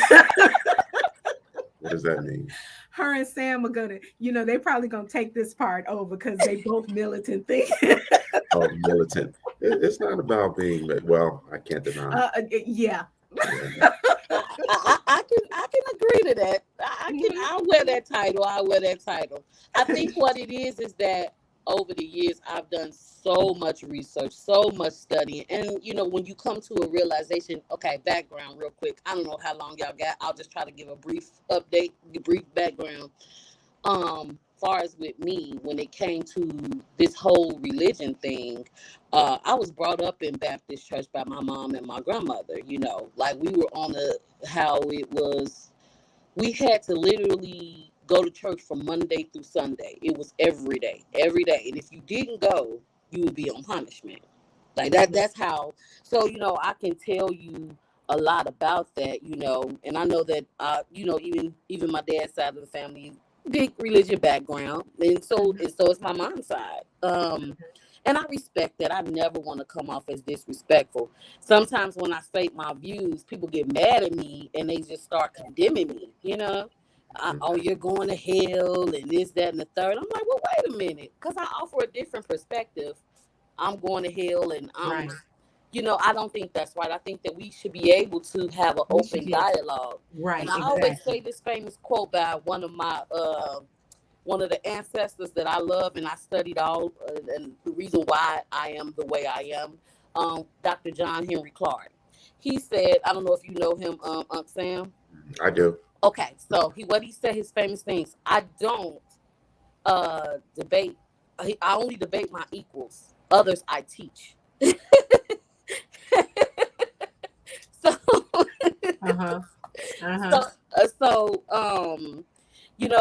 I offer a perspective as to me. We all should know by now that we are in an age of information, and this is no shot. I never try to get nobody to change their minds. I only just try to open up a different, perspective, because I try to respect other people's views. It's the problem that I have with a lot of Christians. They don't respect mine. So they will push things off on you, and then when I get to hitting them with facts, it's a big problem, So like I said, going back on the subject, even when I was brought up into Christianity and things like that, I always had questions. I'm like, well, wait a minute. I remember standing in the church, right, and I saw people. I saw people giving in their offering and tithes, and I was like probably 11 years old then, and I saw the pastor get up and say, "Hey, after the collection was over, he said, if anybody," and I'm paraphrasing, but if there's anybody who trusts in the Lord and ain't afraid and they know that you will receive your blessings back, give me your last $100. This is at 11 years old. Yeah, this is at 11 years old. So when I saw that, I was like, wow. And people was literally giving them their last. Mm-hmm. And, and now coming into a grown, it's like, but you would give your pastor all this money. You won't even invest that into yourself. I offer a different perspective off of a lot of this stuff. And it's just a lot of this stuff is so made up, and to me, I ask questions like, okay, where are the bones in the Bible? Why hasn't there been any historical evidence on any of these things? I ask a lot, and I don't mean to be offensive. So I hope I'm not offending anybody. It's just, me, I study history. I love history. That's my thing. And so I pose that question to people. Why hasn't there been any of the evidence? And even when you look up things like Adam and Eve, we know that, and in the creation story, we know that story has been told over and over again by so many different things. So really, the Jesus story was never the original. It was never the original. Where we get that from, our ancestors in Egypt was learning how to building pyramids. They still can't figure out how they was doing that. They think aliens built the pyramids. Oh yeah, they'll say aliens, but they will never give us the credit for it. So I just offer a different perspective on a lot of things, and it's because we were taught to not question things, and I think that's crap, because that's when you fall for anything. I don't. That was by design, by the way. Yes, not question. It was. You just think about this over the years of this whole. Over the year, I can go in. So sorry, y'all. over the years of this being indoctrinated into you and beaten into you as a slave, you got to think though, we had to take away from our spirituality, from our African spirituality. They told us that was demonic. We couldn't do that. They were afraid of it. But then they gave us this Christianity that we know today. I know you mentioned something about, Ethiopia having. What was that? Like you're going in and out. You're going Am in I and in? out. Yeah, you kind of froze up there a minute. So you were saying that the Christianity, they gave us the Christianity that we know today, and then we lost you. Okay. Am I clear now? Yeah. Okay. So yes, they gave us the Christianity that we know today, that we know of today. And it's, I remember seeing my grandmother have a picture of a white Jesus. I think psychologically, you know where I'm going with this, you know where I'm going with this. Psychologically, that is really put us in a mental enslavement by thinking that our Savior is white. And that's what, and the reason why he white, because he white in Walmart. Well, here's the thing. Once again, this is why I say that we need to study to show ourselves approved, because when you read the word of God, there's a description of who he was, and it at no point does it say anything about blue-eyed blonde hair. Number one. Number two, if you don't believe the Bible, then you have to look at the geography where he was born. Now, okay, so Bethlehem, which is in what? Africa. The region that he was born in, there is no historical data that says that there were any blue-eyed, blonde hair, anything in that region during those times. Most of the people in those regions, their hair was dark. There's a reason why in Africa, or being closer to the equator and all of that, that for you to be able to survive, that you have there was a certain look. It's all to protect the human being itself. And so your blue eyes, our eye color, it's like a sunscreen. Okay? A sunscreen. This is why we have, it's like a shield. It's actually a shield to help our vision. The coloring, the darker the skin, it helped deflect the sun. Actually, if you were lighter skin, then your skin, you wouldn't have been able to survive the climate during that time. And so if you look at the description, the woolly hair, it's like wearing a hat. For that time, it kept you safe in the climate that you were in. So when I say you need to read and study yourself approved, like Indy, you're a nurse.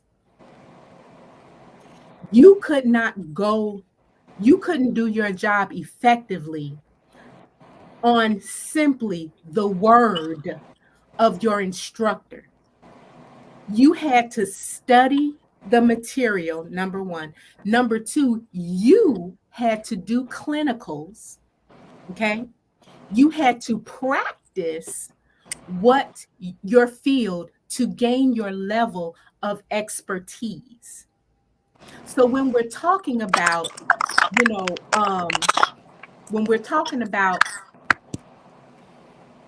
and see, for me, I ain't talking about religion, because I denounce religion as a whole, period. I don't do religion. But when we talk about this stuff, if you want to understand, right? in anything that you're interested in and you want a better understanding of it, you have to delve into it to gain a better understanding of what it is. If you are a creature of learning, I will probably be forever be a student.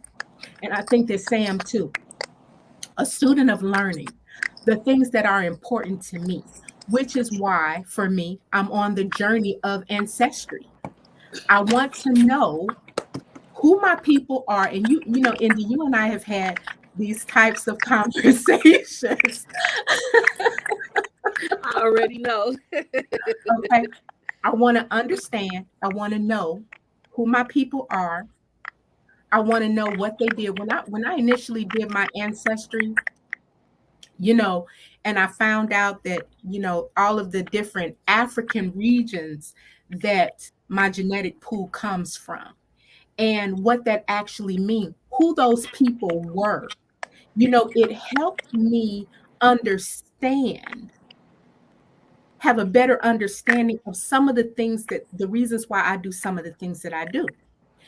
Obviously I was raised in the Midwest. I wasn't raised around any of my family. I wasn't raised around my mama's side nor my father's side. We were on like an island all by ourselves. So here I am, the lightest person in my immediate family, okay? Always feeling like an outsider. I never felt like I fit into my own family dynamic because I felt like I was so different than my siblings. When I went to Louisiana and I stepped on Louisiana soil and I met my grandmother for the very first time, and I saw this sea of cousins and all this, it was like the very first thing was, oh my God, these people look like me. I see my community. I see people who actually look like me. And then when I'm having these conversations, when I'm sitting there just absorbing all of this information, it made so much sense. And I felt, that's why I'm so close to them. I felt this sense of belonging immediately because they talk like me, they respond like I respond.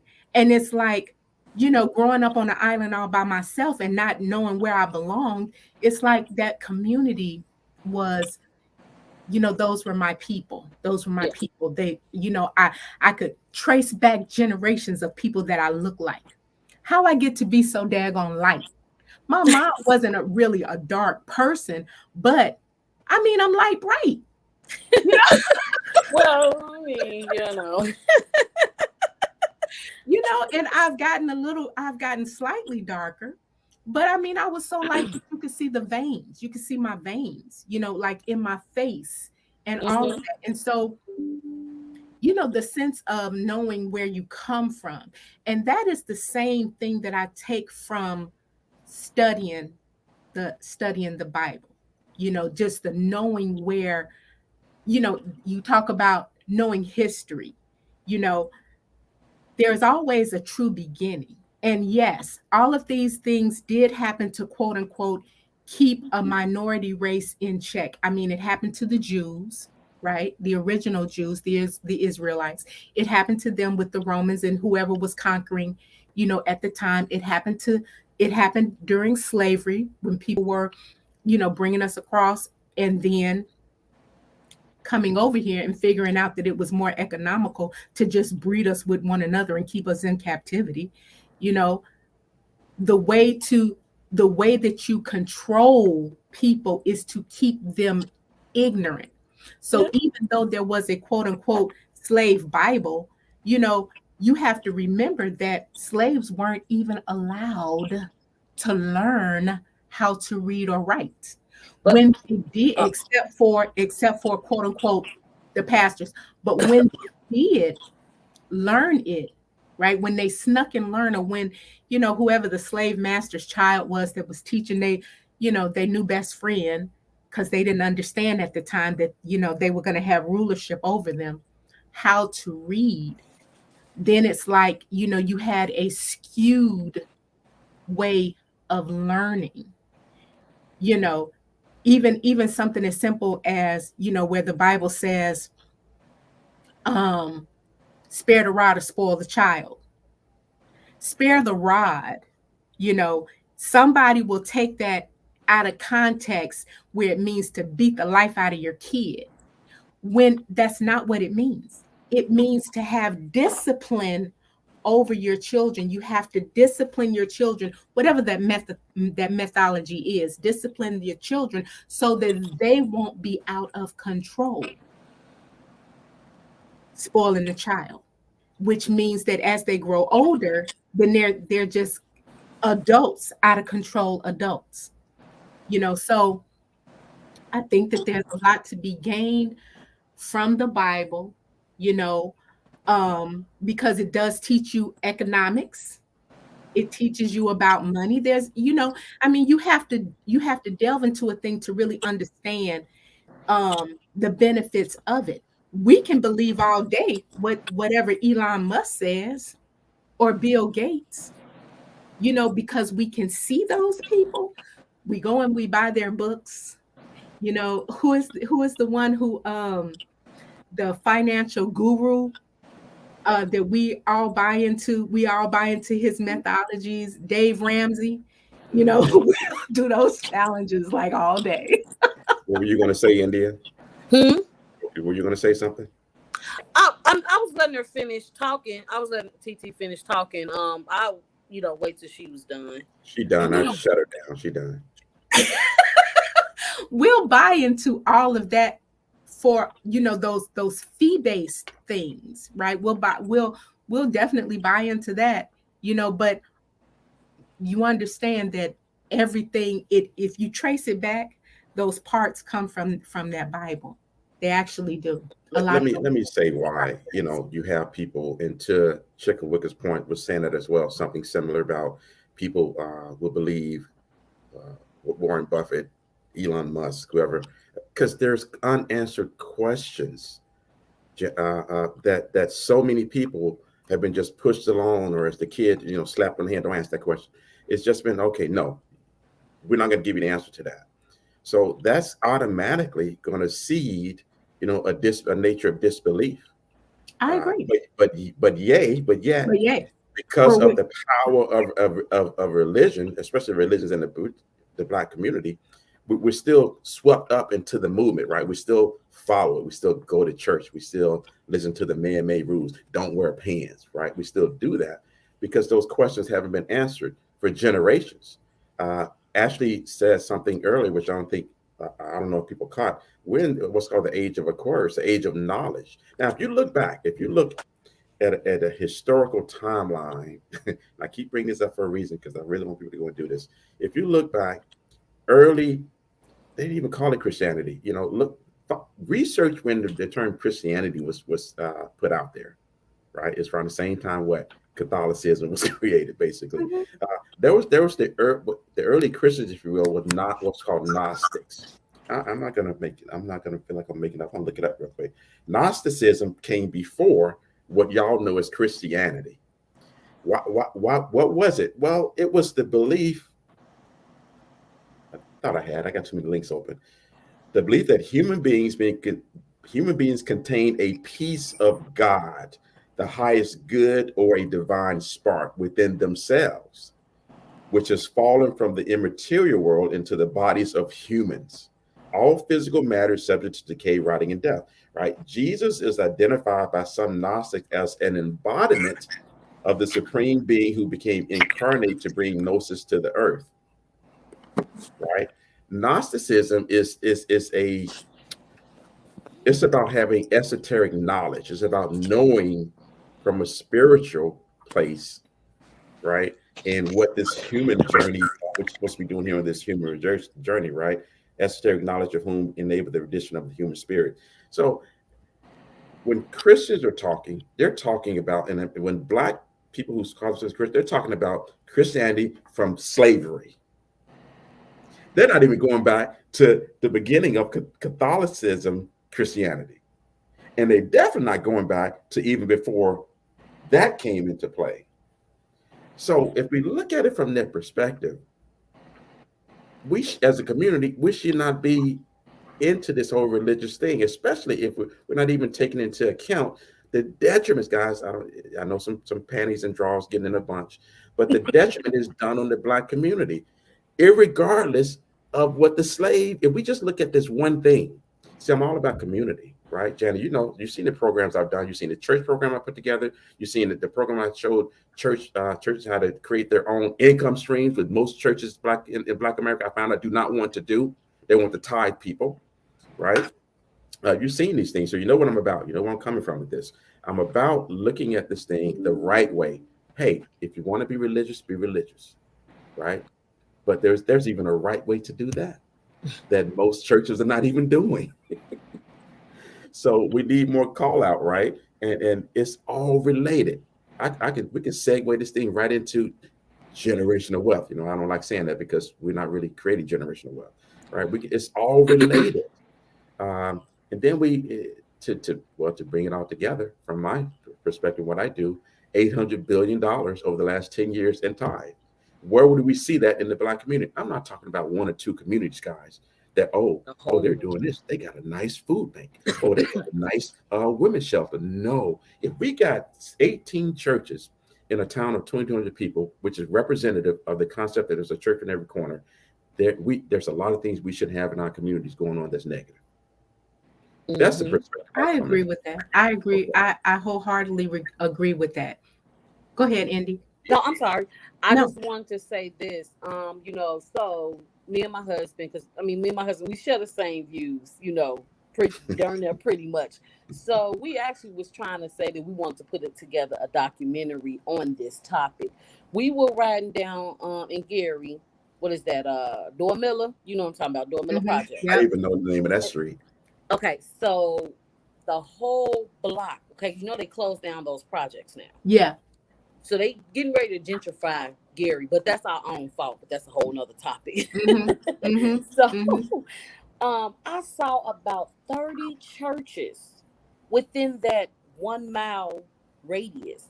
All I'm seeing is a building, because back right next to Dormilla, that's Marshalltown. Is that Marshall? Yeah, Marshalltown. And I'm seeing all these abandoned buildings and all of this thing, but I'm seeing nice churches. I have a huge problem with that. Like I said, I can get into a discussion about what I personally feel, but I think that we need to recognize, why is it that there's no pastors that's even teaching you about finances? They don't teach you about that. They teach you to be afraid of, from what my experience. I won't say about others. I'm just saying, from my experience, and I've been in church. I was in church pretty much my whole life. I've never have yet seen a pastor teach you about finances. And don't get me started on the school systems. That's why my children aren't in there. Because the school systems don't teach you nothing but be a worker. That's a whole nother subject. I can go on because I can ramble.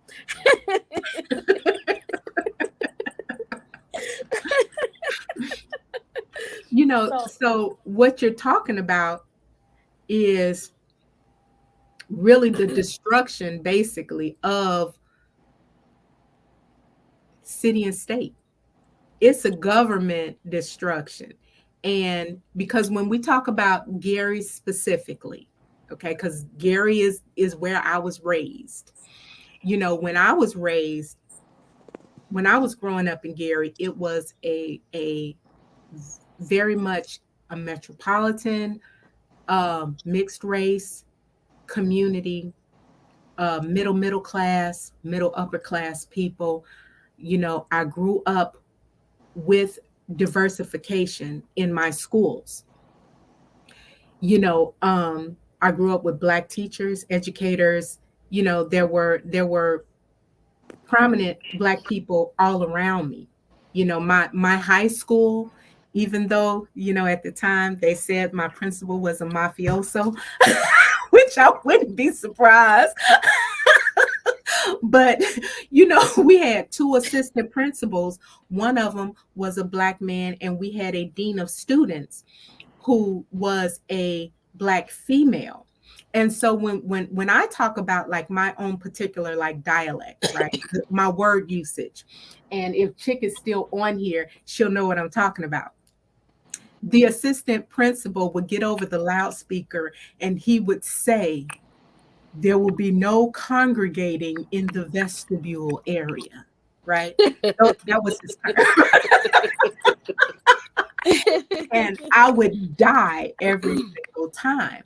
But you know what did those words mean? Congregating and vestibule. Okay.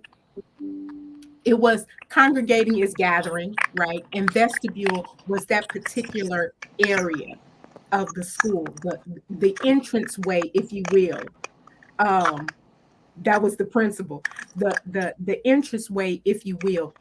They didn't want you hanging out in that particular area, but he would use these terminologies, these terms that you know, it opened my mind, right?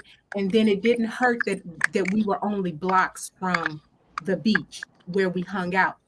But by the time I graduated high school, you know, I actually thought that once I graduated, I would probably, you know, live and work on the in Chicago and have an apartment on Lakeshore Drive, you know, and all of this kind of stuff. But by the time I graduated from high school, things had changed so dramatically in Miller and in my community. You know, so once we had a black mayor, which was nice, but you know, white people started taking themselves and their dollars out of the community. And so, you know, as a result of all of that, you know, you have the situation of Gary, you know, as it is now, which is, you know, really, really sad. But my sister still lives there, you know. This is why I like Chicka. She gonna always keep it 100 real. Thank you, sis. How did we become best friends? Okay. That's exactly what it meant. How did we become best friends? Get y'all rasses back in class. So, Auntie, I want to ask a question out there too. So, you believe that everything in the Bible is true? You believe it? You believe that it has historical facts? Is that what you're saying? I mean, is that? So this is what I think. The Bible itself, it's a story of a particular lineage. To me, that's what it is. More about the lineage, though, Janet. There's way more going on than just lineage. And you know, it tracks Jesus's lineage, his genealogy, and it connects how, because obviously, you know, when we're talking about the beginning of time and the beginning of man and, you know, and all this kind of stuff, there was a whole lot more going on, you know, at that time as well. There was a lot going on.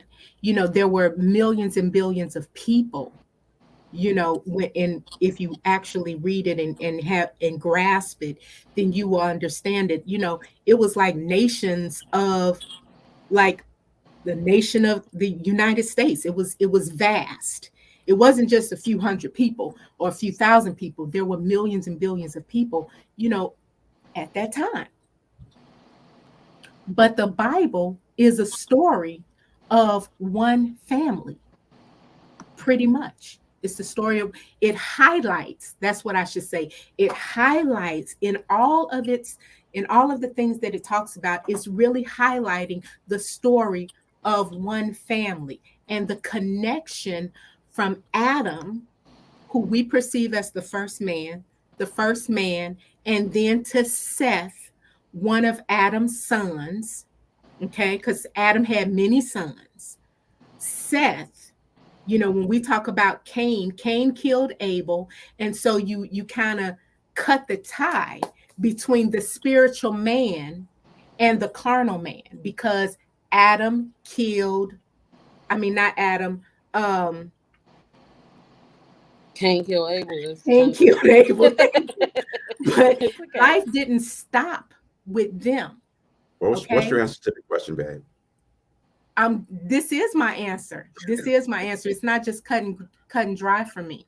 So the second son, the second quote unquote son, would be Seth and his connection to Jesus. It's a family story, like the Campbell family. It's a family story. And so, you know, in that sense, it's a spiritual book for spirituality. To me, there's a lot of other things in there, but the crux of it for me is the genealogy between Adam, Seth, David, and Jesus. The Bible is a true story, but not always factual. Okay, let me ask you something. Okay, well, I'm gonna ask you two questions. Okay, what do you recollect the time of the letter J being created? Do you know when the letter J was created? That's probably what I asked. The letter J. No, I don't know when the letter J was created. Okay, so I back up with two questions, but the first one was the letter J. Okay, did you know that the letter J was created, I want to say in the 1400s? Okay. So do you think the Bible is an ancient book? I think that the Bible was actually a culmination of our stories. Like if I wrote my diary, right? The culmination of the stories. And it wasn't written in English language. It wasn't written, the original text was not written in English language. You know, so we have to understand that whatever the whether it was on rocks, whether it was by pen, whatever the scrolls, however they were written, and those translations into over time, because they were translated in different languages over the times to what we know now as the King James Version. So in saying that part, whatever, like for us, about me, the word about means one thing, but translated into Hebrew text, it could mean something completely different. And this is why I say that we have to study, because even though we see whatever the King James Version was, and the King James Version itself was written in a couple of different versions, right? It was translated a couple of different times. Then you still have to go back. You have to follow the trail back so that you can get a better understanding of whatever the original text meant. And that is something I'll just say that Aunt Bern was extremely good at. The letter J, the year 1524, a Gian Giorgio Trissino, an Italian Renaissance grammarian known as the father of the letter J, 1524 AD. I see where you're going with that. Also, after death. And then it says Jesus' name in Hebrew was Yeshua, which translates to English as Joshua. Now, how is that? I don't have an answer to that. All I'm saying is that when we do our own research, that this is what a research will lead to. Yeah. And so again, whatever the original text meant, it's been obviously not just quote unquote Americanized. It's been changed throughout generations upon generations upon generations, to be able to, and those words mean something completely different. When I was doing a history class, even what words that Americans know mean one thing, even if we just cross over the sea to That's true. England, those same words mean something different. So I still say that when you study, then you have your own opportunity to do your own research, so that you can gain a better understanding. And this way, this way you won't be easily fooled by people who say drink the Kool-Aid. And then you end up dead. Right. Or just like preachers, they use that term, be fruitful and multiply, but the people that's being fruitful and multiply ain't even married. Yeah. It don't add up with fornicating is a sin. Okay, what I'm gonna say this because I can't hold up. I want to have this discussion because I really can go deep. I'm gonna say this, then I have to get off because I got my hair appointment. Okay. So, but I want to have this discussion again. I really, really do because, like I said, I can go very, very deep on this, and I never try to offend people. I just want to throw things out there to get you to think. I just try to get people to think because I know that. For many of Christians, history and thinking is like looked bad upon on. And I've seen this for myself personally. I don't personally believe that the Bible holds any historical evidence. I believe that it's a book full of allegories. Terrible. I don't believe in a talking snake I don't believe in. Then there's not even evidence for me. And I'm just saying for me. There's not evidence for me to even say that there was a flood, and they can pick out bones from 1,000,000 years ago, Lucy, if you ever read the story on Lucy, that was a bone. It was a black woman, black woman, millions of years ago. And then we still follow this story of Adam and Eve. And I'm like, well, that's not, that doesn't, because like I'm a big, and being a nurse that in sciences, like I'm not the one to say that, when Unc was going through what he, some issues, people will say that was God, but I'm like, we give credit to that, but we don't give credit to the actual people that was in that operating room or were in, the hands that actually, because if it wasn't for us, I don't see people like if you was to have a heart attack right now, knock on wood, but I'm just using this as an example. I will not see people say, go get a pastor and let's pray for her. What you gonna see them say, Aunt? What you gonna see them say, Aunt? Quick, let's go to the hospital. Let's go to the emergency room. 911. Be looking for me to be doing CPR or whatever the case may be. You're gonna be looking for that. So I say that we need to dive in. I would love to have this discussion with y'all again. I also would love. I don't know if you. I don't know where you at.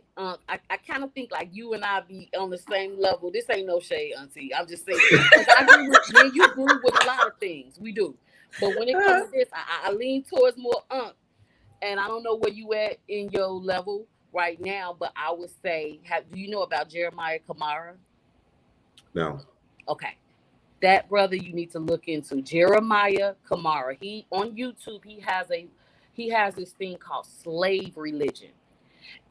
It will take your mind to a whole nother level.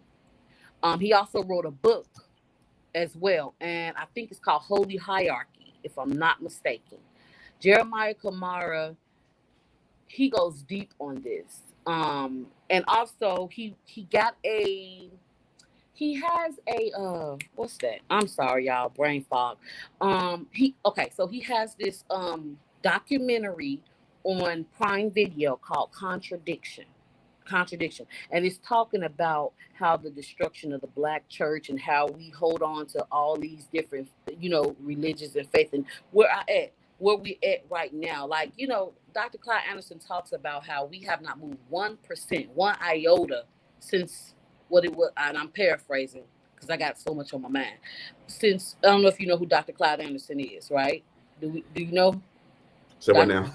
Dr. Clyde Anderson? Yeah, I know who he is. So you know who I'm talking, you know where I'm going with this.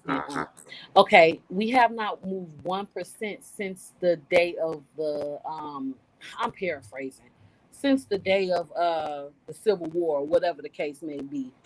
Black folks are still set in this same situation. And even when we come from the church, like, okay, why didn't Jesus stop those 9 people from getting murdered in the church? I can go really, really deep on this. But like I said, I don't try to offend anybody at all. But I would love to have this discussion, and we can really go more in depth whenever the timing is right. I'm pretty much semi-retired, so I'm on a break. I don't know if I'm gonna Okay, go we'll back or we'll do not. that then.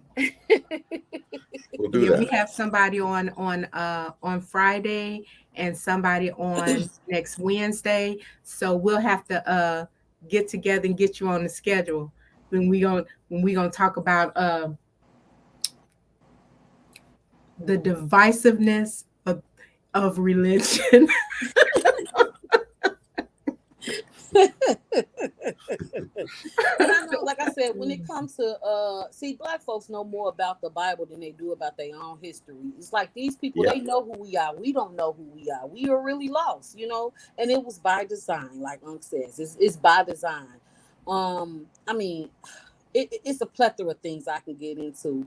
I can go on this topic, and I like the fact. Now, I just want to say this. I definitely thank you guys for having me on, and at least not getting offended. Because if I talk this way to my mother, she gets mad and she go off on me or any other party in my family. So I tend to not, because I don't be trying to offend anybody, and it's like they get offended.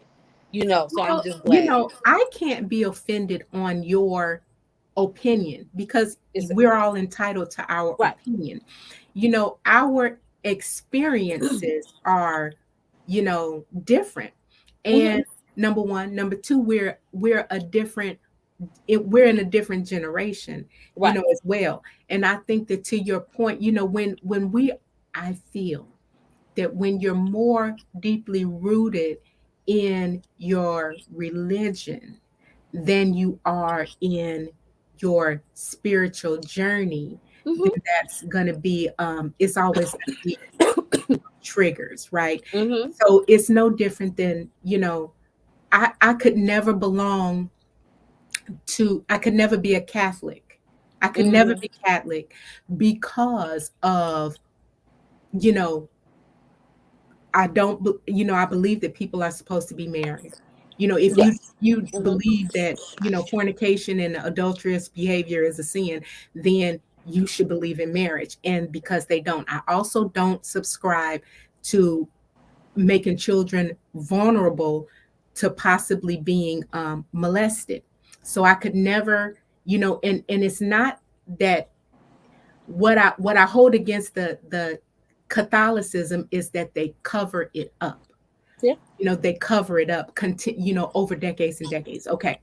I could never be, what do you call those people that do the moon pies on the street? Black Muslim. Muslim. Oh, you mean the bean pies. You said You moon said moon pies. pies. Bean Let me pies, say my this, bad. and then I'm gonna get off. Can I say this? Can I say this? Because I gotta go get my hair done. But I will say what I respect about the Nation of Islam, particularly that particular region, and we know that the Arabs enslaved us first. I don't know if anybody knows that, but the Arabs enslaved us first, but a lot of people don't. And so we converted over, and even with the Ethiopian, I ain't gonna get on that right now, but. Okay, I respect about the Nation of Islam, people like the Honorable Elijah Muhammad, because what they turned black men into, what they turned our black women into. A lot of them was prostitutes, drug addicts, and stuff. Look at Malcolm X, and look what the Honorable Elijah Muhammad turned him into. Now we can go into. This is why I can't. This is why I can't, because when I was in when I was still in Gary, I was going to a synagogue in Chicago. I was ready to walk in. Synagogue? Up until whatever a mosque, whatever it is. I know what you were saying. Whatever it is that they do. I was getting ready to walk in until I was told women on this side, men on this side. So in my mind, that is a division of family. Okay. That is a division of family. That is a division of husband and wife when you separate the two. Because if you're married, two become one. But if you're in a setting where they're separating for church because you feel that women are distracted. I cannot subscribe to that, even though, as you stated, there are a lot of positive things that they all do. Actually, there's a lot of positive things that all religions do. But for Janet, I just can't subscribe to anything that makes me subservient, right? Mm-hmm. Or to shut me up. And this is why my family opted for the um non-denominational route, is because men, no matter what, in religion, felt that women had no voice in the church, whereas throughout the history of the Bible, women were actually prominent speakers throughout. They were used quite a bit in those circles. So, that is the reason why I have my own particular things about that, but I'm never going to discount how you feel, and I'm never going to be offended by how you feel, because that's your experience. Mine just happens to be different, and I can respect. We're mature enough, right, to be able to respect one another's opinion, even though we may not agree. But at the root of it all, we love each other, right? Yes, of course. And so there is no way that I'm going to allow, our different views to discount our love for one another. There will be no polarization here. Like I said, I definitely appreciate that, and that means a lot. Like I said, I've been so black sheep throughout the years. I've been on my journey for about 6 or 7 years. My husband actually was the one that helped kind of open my mind up a little bit, but Daddy was actually kind of pushing some things too. I don't, how your brother can be. Yeah, I know. We used to have deep we didn't agree. Yes, absolutely. So what my mother, and I love her dearly, but she be like, "I don't nobody want to hear that woke talk. Nobody want to hear that woke talk." I'm like, it's just mind boggling. But like I said, I just appreciate the dialogue, and now that I know that I won't get any backlash, only just a discussion, and it won't be hate. Because like I said, the last thing I would want to do is fall out with people that I love about something that I'm just trying to state my opinion or state what the things that I've researched. And I really don't consider what I say as an opinion. It can be, but it is off research. I don't just think of stuff out the sky. These are things that I said. So this is stuff that I put on the table and just get you to think. I never try to get people to choose anything. And I want people to do whatever they want to do. That's not my place to do that. But It also, on the other hand of it, I've just experienced so much of, if you don't get right and you don't, and I just think that then when I go in, then after that, the gloves come off, because then I go in.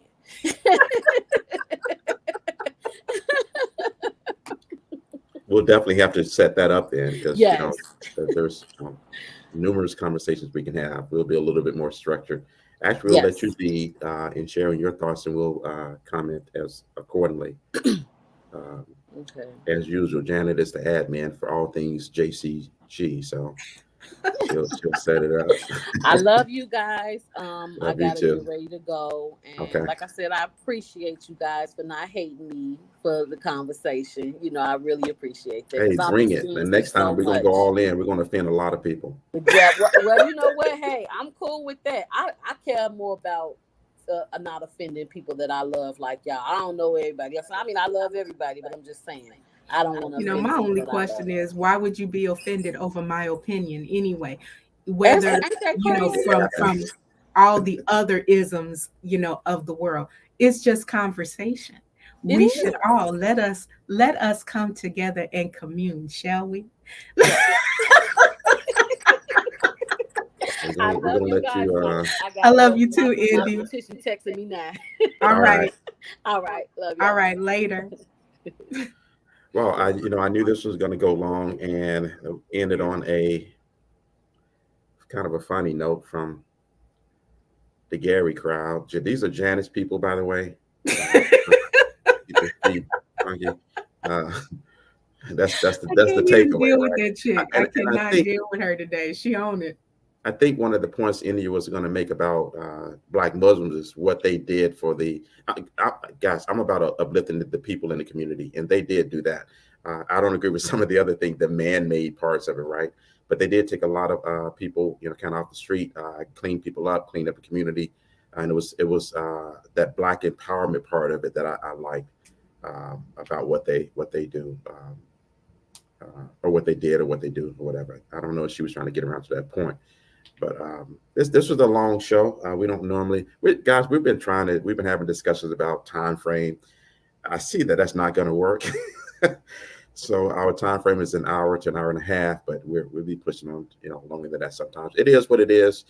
Maybe we'll be blessed with someone that'll come along and kind of chop these videos up or edit them, if you will, and do that for us. But we love the conversation. We love the feedback in the comments, although some of them are like, Janet's Janet's best friend here, by the way, talking about the people feet stink. Well, that was her experience. That was her experience. So yeah, she but she can't be a Muslim because they wanted you. I mean, babe, seriously, some people, you just know that, that's not conducive to. Oh, wow. Okay. All right. Okay. Maybe we can bring it up next time around. Any last words? No, I'm good. I thoroughly enjoyed the dialect. I enjoyed Indy. I'm glad that she came on. Thank you so much, Indy, for coming on and sharing your views. I don't expect for you and I, we agree. We have the same views on a lot of things, but even with you and I, our experience, you know, is different. And so your experience a lot of times, they shape your thoughts, and your feelings about things, right? So, I think that this was a good one for the books. Okay. All right. On that note, we're going to. Oh yeah, we have Diva Designs coming on Friday. Yes. I'm We're gonna be excited. talking about I'm excited, Pat. business stuff, and I know I'm probably just gonna put myself in the background and operate the studio because there's gonna be two creatives on here. I might as well pop me some popcorn and just chill, chill a little bit. But guys, that's gonna be another good episode because we'll be talking about small business, which is kind of how we started this coffee and chat, but it's not limited to that. And we'll get the experiences from her and get into that creative mind, which I do like how the creative mind works. And I know Pat and Janet are going to have a good time on Friday. So join us on Friday. Also, we're bringing back, we only did it once. We're bringing about virtual happy hour. See, there it is. Again, this is Janet's best friend right here, guys. Yeah, so Friday at 7 p.m. Eastern, I think, virtual happy hour. I'm not sure if I want to do it.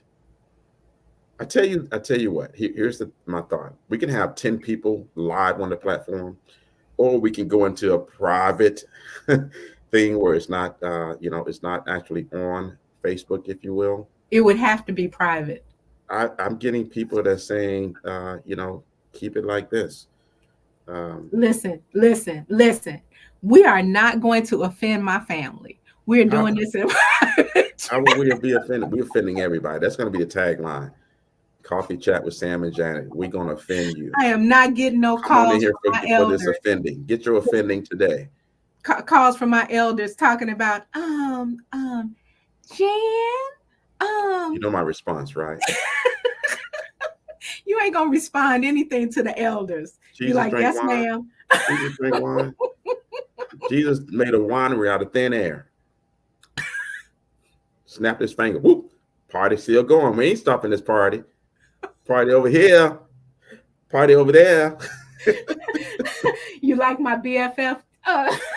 Listen, this is like over 40 years in the making. I just can't.